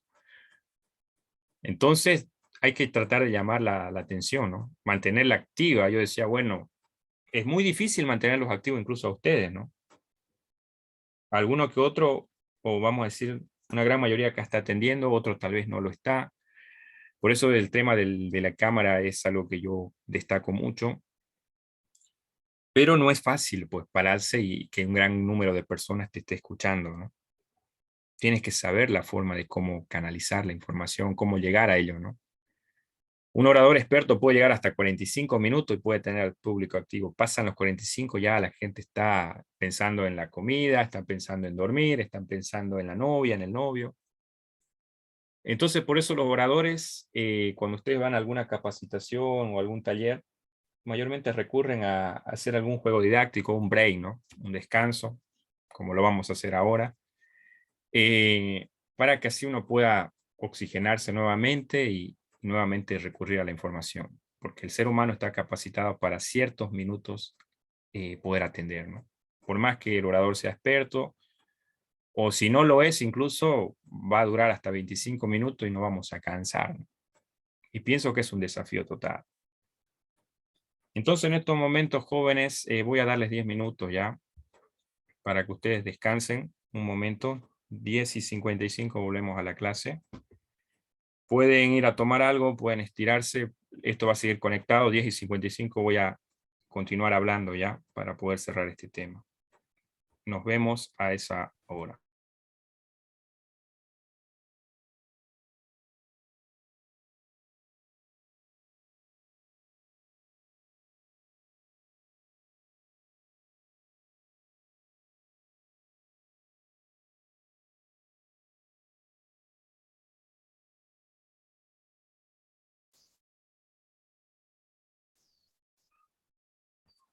Muy bien, jóvenes, vamos reanudando la clase. Ya estamos a minutos de poder concluir, ¿no? Pero vamos a seguir viendo esto. Quisiera que pongan su nombre ya. En esta ocasión me estoy arriesgando a aceptar a algunos que no han puesto su nombre. Cierto lo que decía su compañero Sergio, ¿no? No estamos adecuando muchos de nosotros al Zoom, pero tratemos siempre de ver estos detalles del nombre, la cámara, por favor. Porque son cuestiones muy importantes, ¿ya? Yo las evalúo. Estoy observando qué estudiante me participa, quién está con la cámara. A veces voy a ser tolerante con ustedes, es cierto. No muchos aún manejan el área virtual y a veces la universidad nos agarra así de lleno, ¿no? A mí me pasó cuando entré el primer año, pero hay que ir adaptándonos a los cambios, ¿no? En el tema de la tarea, por ejemplo, algunos han tenido dificultad, me han escrito, yo he tratado de ayudarles, ¿no? He respondido a todo lo que ustedes me han escrito. Así que cualquier duda, cualquier consulta, no duden en escribirme, ¿no? Si bien yo tengo otro trabajo en el cual atiendo todo, secundaria, un montón de chicos, también me voy a dar el tiempo para poder ayudarlos, ¿no? No han podido ingresar, algunos les he indicado de qué forma lo van a hacer. No han podido subir la plataforma, entonces hemos visto excepciones por esta vez de que usted me envíe el trabajo así. Pero por lo general, de a poquito ya vayámonos acostumbrando, ¿no? Sé que a veces uno tiene que hacer un esfuercito más de ver el tutorial, de ver ese tutoriales en YouTube, cómo manejar la plataforma que estamos manejando Moodle y todos los detalles de la tecnología, ¿no? Pero ya lo que yo deseo es que ustedes ya asimilen que la universidad, las exigencias siempre son así, ¿no? De mi parte, yo voy a tolerarlos en algunas cuestiones. Estoy para entenderlos y comprenderlos porque yo también he sido estudiante y no hace mucho, he estado hace algunos años atrás y sé las exigencias que hay, ¿no? Cuando uno ingresa, la incertidumbre que hay, pero usted no se preocupe, estamos para apoyarlo. Cualquier cosa usted no le queda claro, o cualquier cosa que usted tal vez no está muy de acuerdo, escríbame, ¿no? La última vez, bueno, habíamos consensuado de manera mayoritaria la fecha, ¿no? Yo había puesto una fecha y les había dicho, ¿no? Pero en la próxima tarea que yo les voy a designar, la próxima clase, ya lo voy a coordinar con ustedes bien la fecha, ¿no? Ustedes me van a decir, a veces, me van a decir, listen, sería ideal este día porque estamos con hartas tareas u otro. Voy a entender. Pero hay días que cuando yo quedemos en algo, quiero su responsabilidad también. Quiero que ustedes presenten en debido tiempo, porque hay que empezar bien, ¿no? Nuestro primer año para que así nos acostumbremos al ritmo universitario. Pero cualquier cosa estamos para ayudar, ¿ya? Agradezco el aporte de su compañero Sergio, que es verdad que muchos de ustedes recién están ambientándose y que hay que tener la tolerancia posible. Continuando con el tema ya en esta recta final, vamos a... Estoy teniendo un problema. A ver. Ahora sí, ¿no? ¿Se ve la pantalla? Sí, licenciado. Gracias. Muy bien, habíamos visto, ¿no? Las características. Usted va a tener todo esto en el discurso. Yo trato de simplificar, o sea, poner términos precisos para que usted pueda entender o comprender más o menos, ¿no? Cuando usted salga a hablar en público, no sé ya si alguno está liderando tal vez en su barrio, o alguno que está trabajando, o tal vez es una denominación religiosa, no sé. Pero ya vaya ambientándose cuál es un discurso ya, cómo se elabora. El multicontenido, por ejemplo, puede contar con varios tipos de información y complementarse con recursos audiovisuales, ¿no? Es decir, a ver, yo soy jurista, soy abogado, ¿no? Ustedes son futuros abogados. Si bien van a apelar a algo, por ejemplo, algún argumento, ustedes pueden relacionar o hacer un paralelismo, ¿no? Quiere decir una semejanza con alguna otra información, ¿no? Como para que lo que están diciendo tenga mayor fuerza, ¿no? Por eso es bueno nutrirse de todo conocimiento, ¿no? Por ejemplo, hablo sobre hago una exposición, pero lo voy relacionando con otros eventos, con otros datos, ¿no? Como que para que lo que yo voy a decir tenga relevancia, ¿no? Tengo eh, una gran, abarco un gran contenido, no simplemente me limito a lo mío, sino que para que se me entienda mejor mi idea, surjo a través de multicontenido, ¿no? Por eso ustedes ven que los oradores, cuando hacen una promesa o dicen algo, ¿no? Algún discurso, siempre relacionan con algo, a veces hacen una broma o algo. Entonces, a veces no es bueno solamente limitarse, ¿no? Al campo, si bien eso es lo preponderante, el corazón, el énfasis de mi argumento. A veces para que mi argumento tenga fuerza, yo tengo que extraer otro contenido. Por eso la lectura nos da eso, ¿no? Nos garantiza eso. Entonces es necesario de que ustedes puedan abordar contenidos alternos, ¿no? Para que así el mensaje que ustedes quieren llegar al auditorio, al público, sea preciso, ¿no? Sea original y pueda crear una confianza entre el expositor y el público. Multiplataforma, ¿no? Puede transmitirse a la audiencia de forma oral o escrita, ¿no? Entonces los discursos, como decíamos, ¿no? Aquí aparecen los dos términos que lleva nuestra asignatura, ¿no? Porque el hablar y el escribir tienen una compatibilidad, ¿no? Van de la mano, ¿no? Son compatibles, son juntas. Es cierto que, claro, algunos se han destacado más en la oratoria que siendo escritores, ¿no? Pero por lo general los grandes oradores siempre han dejado algún escrito. Siempre dejan alguna escritura. A ver, Adolf Hitler, ¿no? En la Segunda Guerra Mundial. Ese personaje siniestro, ¿no? Pero él también fue escritor, pues escribió su libro Mein Kampf, ¿no? Cuando estuvo preso antes de ascender, ser canciller alemán y luego quedarse con el gobierno. y él quiso hacer un golpe de Estado, ¿no? Y lo metieron preso. Y en esos días de cárcel, entonces él se dedicó a escribir el libro Mein Kampf, que quiere decir mi lucha, ¿no? Ahí relata él todo su deseo de cómo tiene que ser Alemania, su odio hacia los judíos, su antisemitismo. Pero el tipo cuando hablaba en público era bárbaro, ¿no? Tenía una oratoria fuerte, elocuente, ¿no? Marcaba territorio. Pero también él lo escribió, ¿no? Entonces los grandes oradores, ya sean, aunque hayan tenido un liderazgo bueno o malo, pero hablando en temas de oratoria, siempre han dejado algún escrito. Los filósofos, por ejemplo, los filósofos son expertos en hablar en público. Les encanta el debate, la argumentación. Eso ha dado vida a la filosofía, ha dado el inicio al derecho, ¿no? Si no hubiese habido filosofía, posiblemente no hubiese habido derecho, no hubiese habido política, no hubiese habido Estado. Por eso es que Grecia tiene una connotación muy fuerte, ¿no? En nuestra historia. Entonces los filósofos, muchos de ellos han dejado escrito, ¿no? Entonces es necesario eso.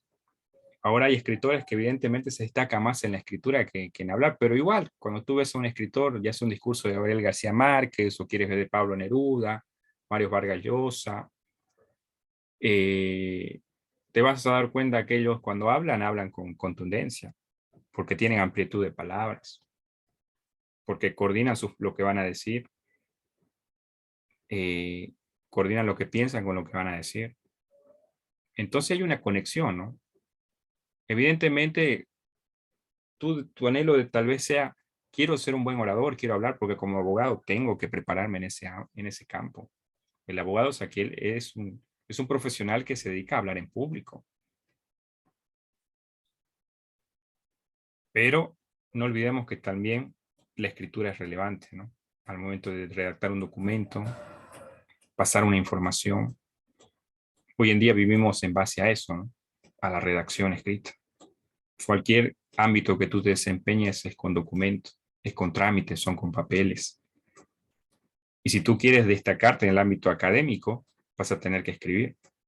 No hay, vamos a decir, intelectuales o gente que si bien hace grandes talleres, que no haya escrito algo. Siempre publican. Curiosamente, las humanidades, o sea, a la cual el derecho pertenece, ¿no? Las humanidades son la antropología, la sociología, filosofía, como les decía yo, ¿no? La teología, la psicología. Son los que más aportan en el campo académico, ¿no? Claro, el sociólogo, el antropólogo, ¿dónde va a trabajar, no? Hoy en día ya las humanidades ya no tienen relevancia como lo tenían en el siglo XX. El derecho aún sigue fuerte, la psicología aún sigue fuerte. Son carreras que aún están vigentes, pero que poquito a poquito están perdiendo esa noción de humanidades, ¿no? Porque por lo general los que más publican son sociólogos, antropólogos, politólogos, los que estudian ciencias políticas, teólogos, y se necesita que también los abogados publiquen artículos, ¿no? Claro, especialmente en su área, en su profesión, pero también en el ámbito académico, ¿no? Tal vez alguna escritura que pueda hacer de manera general, como que su imagen pueda también impactar a nivel mundial, ¿no? A nivel profesional, no simplemente limitándose al campo del derecho, sino a otras más. Por eso es que cuando la gente ve a un abogado, ve como una gente preparada en todo sentido, ¿no? Por eso tiene que saber declarar lo que dice, lo que opina, lo que habla, porque conoce, por ejemplo, el tema del Estado, conoce las nociones políticas, ustedes van a ir estudiando eso, conoce lo que es la sociología, entonces se va armonizando con las humanidades. Entonces su carrera de ustedes es una carrera muy bonita, es una carrera en la cual ustedes tienen que aprovechar. Si bien siempre está el mito de que dicen, bueno, hay muchos abogados, hay cantidad, bueno, usted intente ser calidad, pues. Usted no va a ser uno más, usted va a buscar ser el mejor. Usted va a ser la mejor abogada. Que el día de mañana yo cuando me vea envuelto en un problema pueda acudir a ustedes, tal vez. Entonces, como ustedes lo han manifestado, ustedes están para cambiar, ¿no? Tanto la noción de su profesión como el mundo en general, ¿no? El discurso puede llegar a tener tanto poder que en el pasado muchos vieron como una estrategia clave para convencer de cumplir deseos inhumanos y servirse del poder, ¿no? Ustedes pueden ver, aún está vigente los documentales archivados del partido nazi, ¿no? Cómo fue los discursos de Adolf Hitler, por ejemplo, en Italia de Benito Mussolini, ¿no? Y cómo el público gritaba, ¿no? Exclamaba, ¿no? Porque ellos se habían metido al público en el bolsillo, ¿no? Les habían hecho creer a la gente de que su ideología iba a ser mejor a la capitalista y al comunismo, ¿no? Que el fascismo iba a ser lo que iba a transformar la sociedad. Pero una ideología que obviamente fue alineada a masacrar muchas personas, ¿no? Especialmente judíos. Pero ¿cómo convencer a la gente, pues, ¿no? De que matarlos está bien? Es algo que hasta el día de hoy los historiadores se siguen preguntando. Los psicólogos, ¿cómo tuvieron tanto realce, ¿no? La gente habla de democracia, por ejemplo, ¿no? Elige el gobierno de la mayoría, ¿no? Y a veces decimos, eso es lo correcto, ¿no? La mayoría tiene que elegir. Pero bueno, acá los nazis eran mayoría. Y que hayan sido mayoría no quiere decir que era lo correcto, ¿no? A veces estar del lado de la minoría es estar del lado correcto y empezar desde ahí el cambio, ¿no? La mayoría no lee, pero estoy del lado de la minoría. Y entonces yo voy a empezar, porque yo no, tal vez no pueda cambiar el mundo, pero sí puedo cambiarme a mí mismo. Y cambiándome a mí mismo, voy a dar el ejemplo a otras personas. Y así sucesivamente se irá transformando de a poco. Pero bueno, la gran pregunta que se hacen hasta ahora los historiadores, los que estudian las ciencias políticas, la sociología o la psicología, dicen que ¿cómo tuvieron trascendencia los nazis? Bueno, el partido de Adolf Hitler, su ideología. ¿Cómo él tuvo tanto liderazgo, ¿no? Cómo la gente lo veía. La clave era su oratoria, pues. Mussolini igual. No tenían una estatura grande, pero tenían una elocuencia para hablar, ¿no? Hacía temblar. La gente, los súbditos, incluso los militares le temían, pues, ¿no? Los generales, todas las personas que estaban alrededor le temían y era con un respeto fuerte, ¿no? Claro, su forma de hablar era eficaz. Además de ello, decimos que, bueno, el partido se llenó de gente intelectuales, ¿no? Gente que hacía creer al pueblo a través de la propaganda. Apareció el ministro Joseph Goebbels. Y ahí los comunicadores sociales estudian mucho a Joseph Goebbels, ¿no? Acerca de la prensa amarillista. Cómo hacer creer o hacer confundir a la gente una mentira con verdad. Goebbels era experto para eso. Era la mano derecha de Hitler, había estudiado filosofía. Era un intelectual. Mostraba a través del cine en Alemania que los judíos eran un problema. Hacía creer a la gente de que había que hacerlos desaparecer.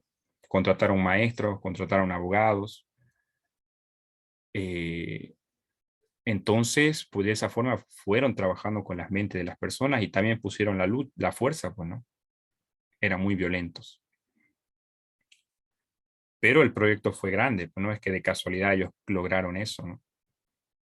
Empezaron a conquistar Europa y fue avanzando este proyecto. Pero si retrocedemos, vamos a ver que la parte clave era la oratoria de estos líderes, ¿no? Que obviamente no son personas de admirar, son líderes negativos dentro de la historia, porque han asesinado a muchas personas, pero hay que destacar su oratoria, ¿no? Por eso es que tuvieron el poder que tuvieron. Vamos a ver a los emperadores romanos, eran otras personas, ¿no? Que también tenían el poder en el discurso, en lo que hablaban. El discurso, la gente espera el discurso el pueblo espera el discurso del orador. Y entonces el orador tiene que transmitir seguridad, convencimiento de sus planes. Tiene que transmitir confianza de lo que va a alcanzar, ¿no? Se dice que en la Segunda Guerra Mundial, por ejemplo, al ministro de Reino Unido, Winston Churchill, ¿no? Alemania le había dicho, mira, te tienes que unir a nosotros porque si no, te vamos a hacer desaparecer. Ya invadimos Francia, ahora nos toca a usted. O se unen con nosotros o están en contra de nosotros. Y entonces todos los asambleístas, las autoridades de ahí de Reino Unido le dijeron a Churchill hay que unirse porque no nos queda de otra. Pero Churchill no estaba convencido porque sabía de que los nazis claramente eran un partido que se dedicaban a asesinar, ¿no? Y dice que Churchill subió al metro de Londres, ¿no? El metro quiere decir el transporte público, ¿no? Es como decir una autoridad, vamos a decir el presidente, un ministro se sube al micro, ¿no? Y empieza a conversar con la gente, ¿no? Y les pregunte a la gente, por ejemplo, si ustedes están, él les preguntó, ¿ustedes están de acuerdo que nos juntemos con los alemanes? Claro, cuando la gente vio que subió el ministro, todos se vieron sorprendidos, ¿no? ¿Qué hace el ministro en el transporte público? Pero Churchill les preguntó, ¿no? ¿Ustedes estarían de acuerdo que nos aliemos con los nazis? Y él, la gente exclamó ahí, ¿no? Se pronunció el pueblo, ¿no? Dijo no. Una señora dijo no, porque mataron a mi hijo, ¿no?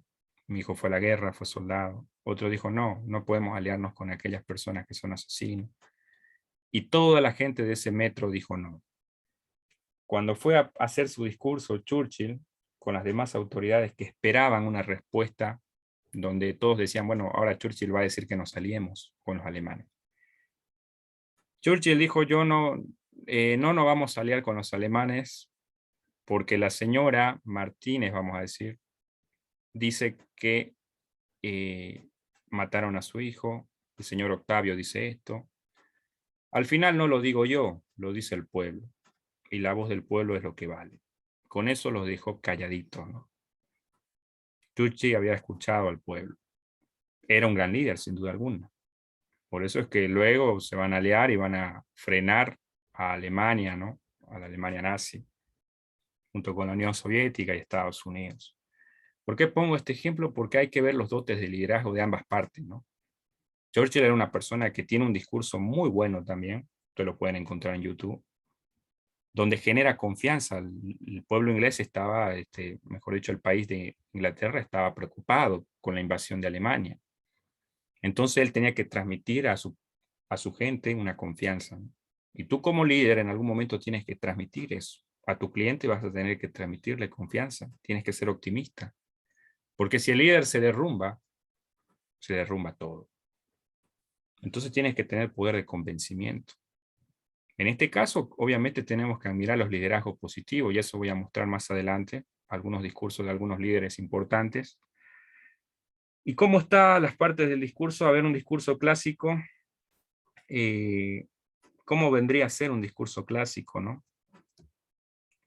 Tiene que tener una exposición, por ejemplo, el orador busca captar la atención de la audiencia. Tiene que tener una narración. El orador presenta el tema a tratar en el discurso. Tiene que ser disertación, el orador desarrolla su punto de vista y defiende su teoría o argumento sobre la cuestión tratada, ¿no? Confirmación, el orador expone sus argumentos y las pruebas sobre las que se fundamenta. Estos detalles son importantes al momento de hablar en público, ¿no? Hay que saber exponer nuestras ideas, hay que saber convencer lo que queremos decir a la audiencia, cómo la vamos a captar, cómo llamar su atención. Hay que tener una buena narración, ¿no? Hay que saber de qué trata el discurso. Hay gente que cuando está hablando en público se acuerda de su vecino, se acuerda de una historia, de otra, y se salió del tema, ¿no? Empieza a contar una historia. Yo cuando era futbolista, empieza a decir miles de cosas, se perdió el camino, el objetivo, el propósito de la charla. Entonces es necesario saber narrar por partes y de manera elocuente. La disertación tiene que ver cuando uno desarrolla su punto de vista, ¿no? Defiende su teoría o argumento sobre la cuestión tratada. Cuando yo voy a disertar algo, tiene que ver con los puntos de vista, ¿no? Los puntos de vista se los denomina subjetivo, ¿no? Yo pienso que es así o esto. Pero cuando tú respaldas con un fundamento, cuando confirmas, por ejemplo, tiene que ver con el objetivo. Por ejemplo, nosotros en el colegio siempre hemos visto el tema de la historia en la guerra del Pacífico, los culpables siempre a Chile, igual en la guerra del Chaco a Paraguay, pero cuando uno conversa, me ha tocado tener compañeros paraguayos, por ejemplo, en la universidad, ellos tenían otra versión, ¿no? Entonces, más que todo a nosotros nos han dado una disertación, ¿no? Los puntos de vista, ¿no? Que en algunos casos muchos historiadores han fundamentado en Bolivia, ¿no? Cuando hubo el tema de La Haya, el expresidente e historiador Carlos Mesa tuvo que debatir con los historiadores chilenos en un programa, ¿no? Y él fundamentó ahí por qué Bolivia había perdido, ¿no? El mar y lo hizo con buenos argumentos. Pero mayormente lo que exponemos a veces son una teoría, ¿no? Es una disertación. Pero que detrás de la disertación está la confirmación, allá viene el fundamento, ¿no? Cuando tú ya fundamentas con evidencias claras. Pero obviamente que en algún momento se necesita la disertación, exponer nuestros puntos de vista, ¿no? Porque tal vez la gente no lo ha visto de esa forma. Tu punto de vista va a hacer que esa persona diga, ah, tiene razón, no lo había visto de esa manera. Cuando defiendas algo y lo hagas con contundencia, con un argumento, ¿no? Pero luego lo vayas confirmando a través de los fundamentos. Porque si no confirmas con fundamento es una opinión más, nada más. Entonces, tenemos que tener en cuenta estos detalles. Refutación, ¿no? Estos detalles ustedes lo van a ver más adelante cuando tengamos el tema de argumentación, de debate, ahí lo vamos a ir viendo más, lo vamos a ampliar. Pero aquí he puesto conceptos muy sencillos y básicos, ¿no? El orador se presenta las pruebas que rechazan los demás argumentos contrarios al suyo, ¿no? Ustedes van a refutar harto. Los abogados viven para refutar, pues, ¿no? Entonces tienen que saber cómo van a rechazar algunos argumentos, porque ustedes van a tener que saber mucho el tema de las normas, las leyes, los artículos. Eso es lo que van a leer mucho. Van a tener que memorizar en muchos casos. Entonces, para tener pruebas fidedignas, ¿no? Conclusión, el orador plantea las conclusiones de lo expuesto y los pasos a seguir, ¿no? Finalmente hay que hacer una conclusión, ¿no? Detrás de una conclusión hay como un llamado, una invitación. Una conclusión es hacer un resumen general de todo, pero tienes que dejar algo. No es como que acabó, porque si no sería leer y se acabó todo. Hay discursos que se leen, ¿no? Listo. Pero cuando tú improvisas en un discurso vas a hablar. Como mejor dicho, a veces te preparas, porque puedes hacerlo de manera improvisada, pero puedes prepararte para hablar en público. Porque primero hay que prepararse para dominar la improvisación, ¿no? Es difícil improvisar si no tienes preparación previa a lo largo de los años. Entonces, en la conclusión, tú tienes que hacer una invitación, ¿no? Como que la gente esté convencida de lo que has dicho. Una invitación a reflexionar, una invitación a cambiar, una invitación a mejorar, una invitación a que te apoyen, más o menos, ya sea de manera directa o indirecta, tú vas dejando eso en el subconsciente de las personas, en las emociones, y los atrapas de esa forma. Entonces tienes que saber todos esos detalles. Muy bien, división del discurso, como dije, la manera fácil, ¿no? Claro, hay muchos oradores que lo pueden partir en gran manera, pero yo digo que al igual que un trabajo, un ensayo académico, tú puedes hacer una introducción, presentar el tema que vas a tratar, es decir, a lo largo del tiempo hemos vivido esto ahora, pero ahora llega el cambio, ¿no? Bueno, vas presentando, ¿no? El tema, ¿no? Te vas ganando a la gente de entrada.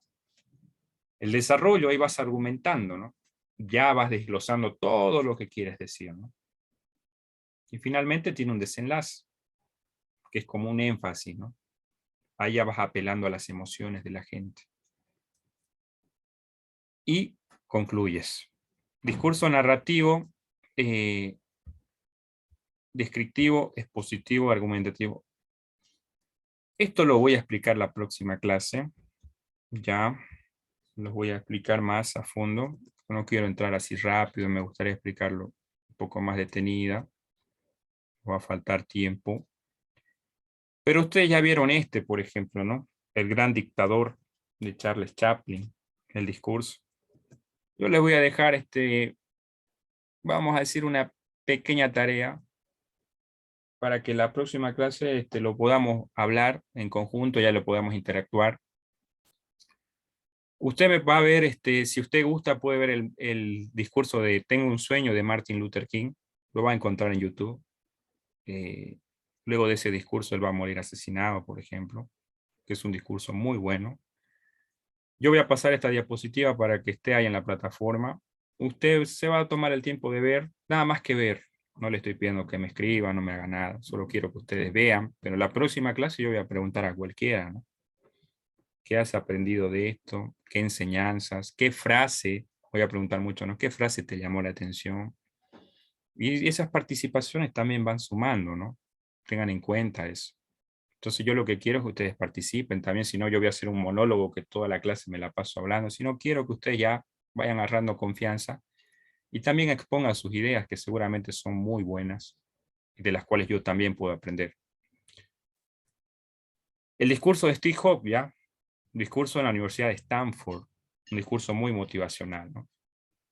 Como el primero ya les hice ver, quiero que ustedes elijan uno de los dos, ¿no?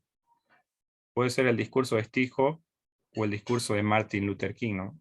Que están catalogados entre los mejores discursos de la historia. Esta diapositiva va a ser subida a más tardar entre el transcurso de la tarde o mañana a primera hora, al igual que la grabación, ¿ya? Para esta ocasión no voy a dejar tarea porque aún me falta revisar sus informes. Ya tengo en cuenta quién me ha presentado. Y una vez que los revise ya ustedes sabrán el puntaje. Pero la próxima semana también vamos a dejar una tareita así corta también. No voy a, pero ya vamos a consensuar el tema de la fecha, ¿ya? Porque también está cerca el tema de los parciales. Pero en esta semana voy a dejar que descansen. Solamente les voy a pedir que vean el discurso de Steve Jobs o el de Martin Luther King. Y en la próxima clase de inicio voy a ir preguntando, ¿no? A cualquiera. ¿Queda claro? ¿Alguna duda? ¿Alguna pregunta hasta acá?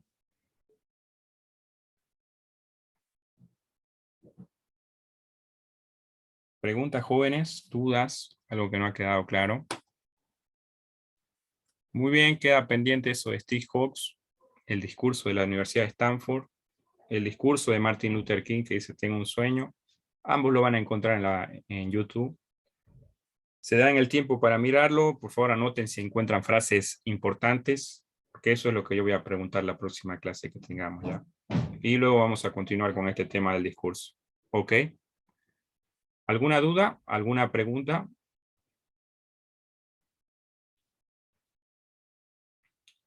Muy bien, jóvenes, ha sido un placer nuevamente estar con ustedes en esta clase. Nos reencontramos el próximo jueves. Recuerden visitar la plataforma. Cualquier duda, cualquier consulta, no duden en escribirme, ¿no? Tienen ahí mi número en el grupo de WhatsApp. Y estamos siempre predispuestos a colaborar y ayudarles, ¿ya? Ha sido muy acertado lo que dijo su compañero Sergio, de que hay muchos que todavía han tenido ese problemita con el tema tecnológico, ¿no? Pero hemos estado ayudando con el tema de la primera tarea. Algunos de ustedes no han podido enviar, entonces me ha escrito y ustedes han visto que he respondido porque estamos siempre para ayudarles. Cualquier cosa, cualquier duda me escriben, ¿ya? Nos vemos a la próxima. Dios los bendiga. Hasta luego. Se cuidan. Hasta luego, Lisa. Hasta luego, Lisa. Hasta luego, Lisa. Está en la plataforma, por favor. Va a ser subida esta grabación y también las diapositivas que hemos avanzado hoy. Hasta luego.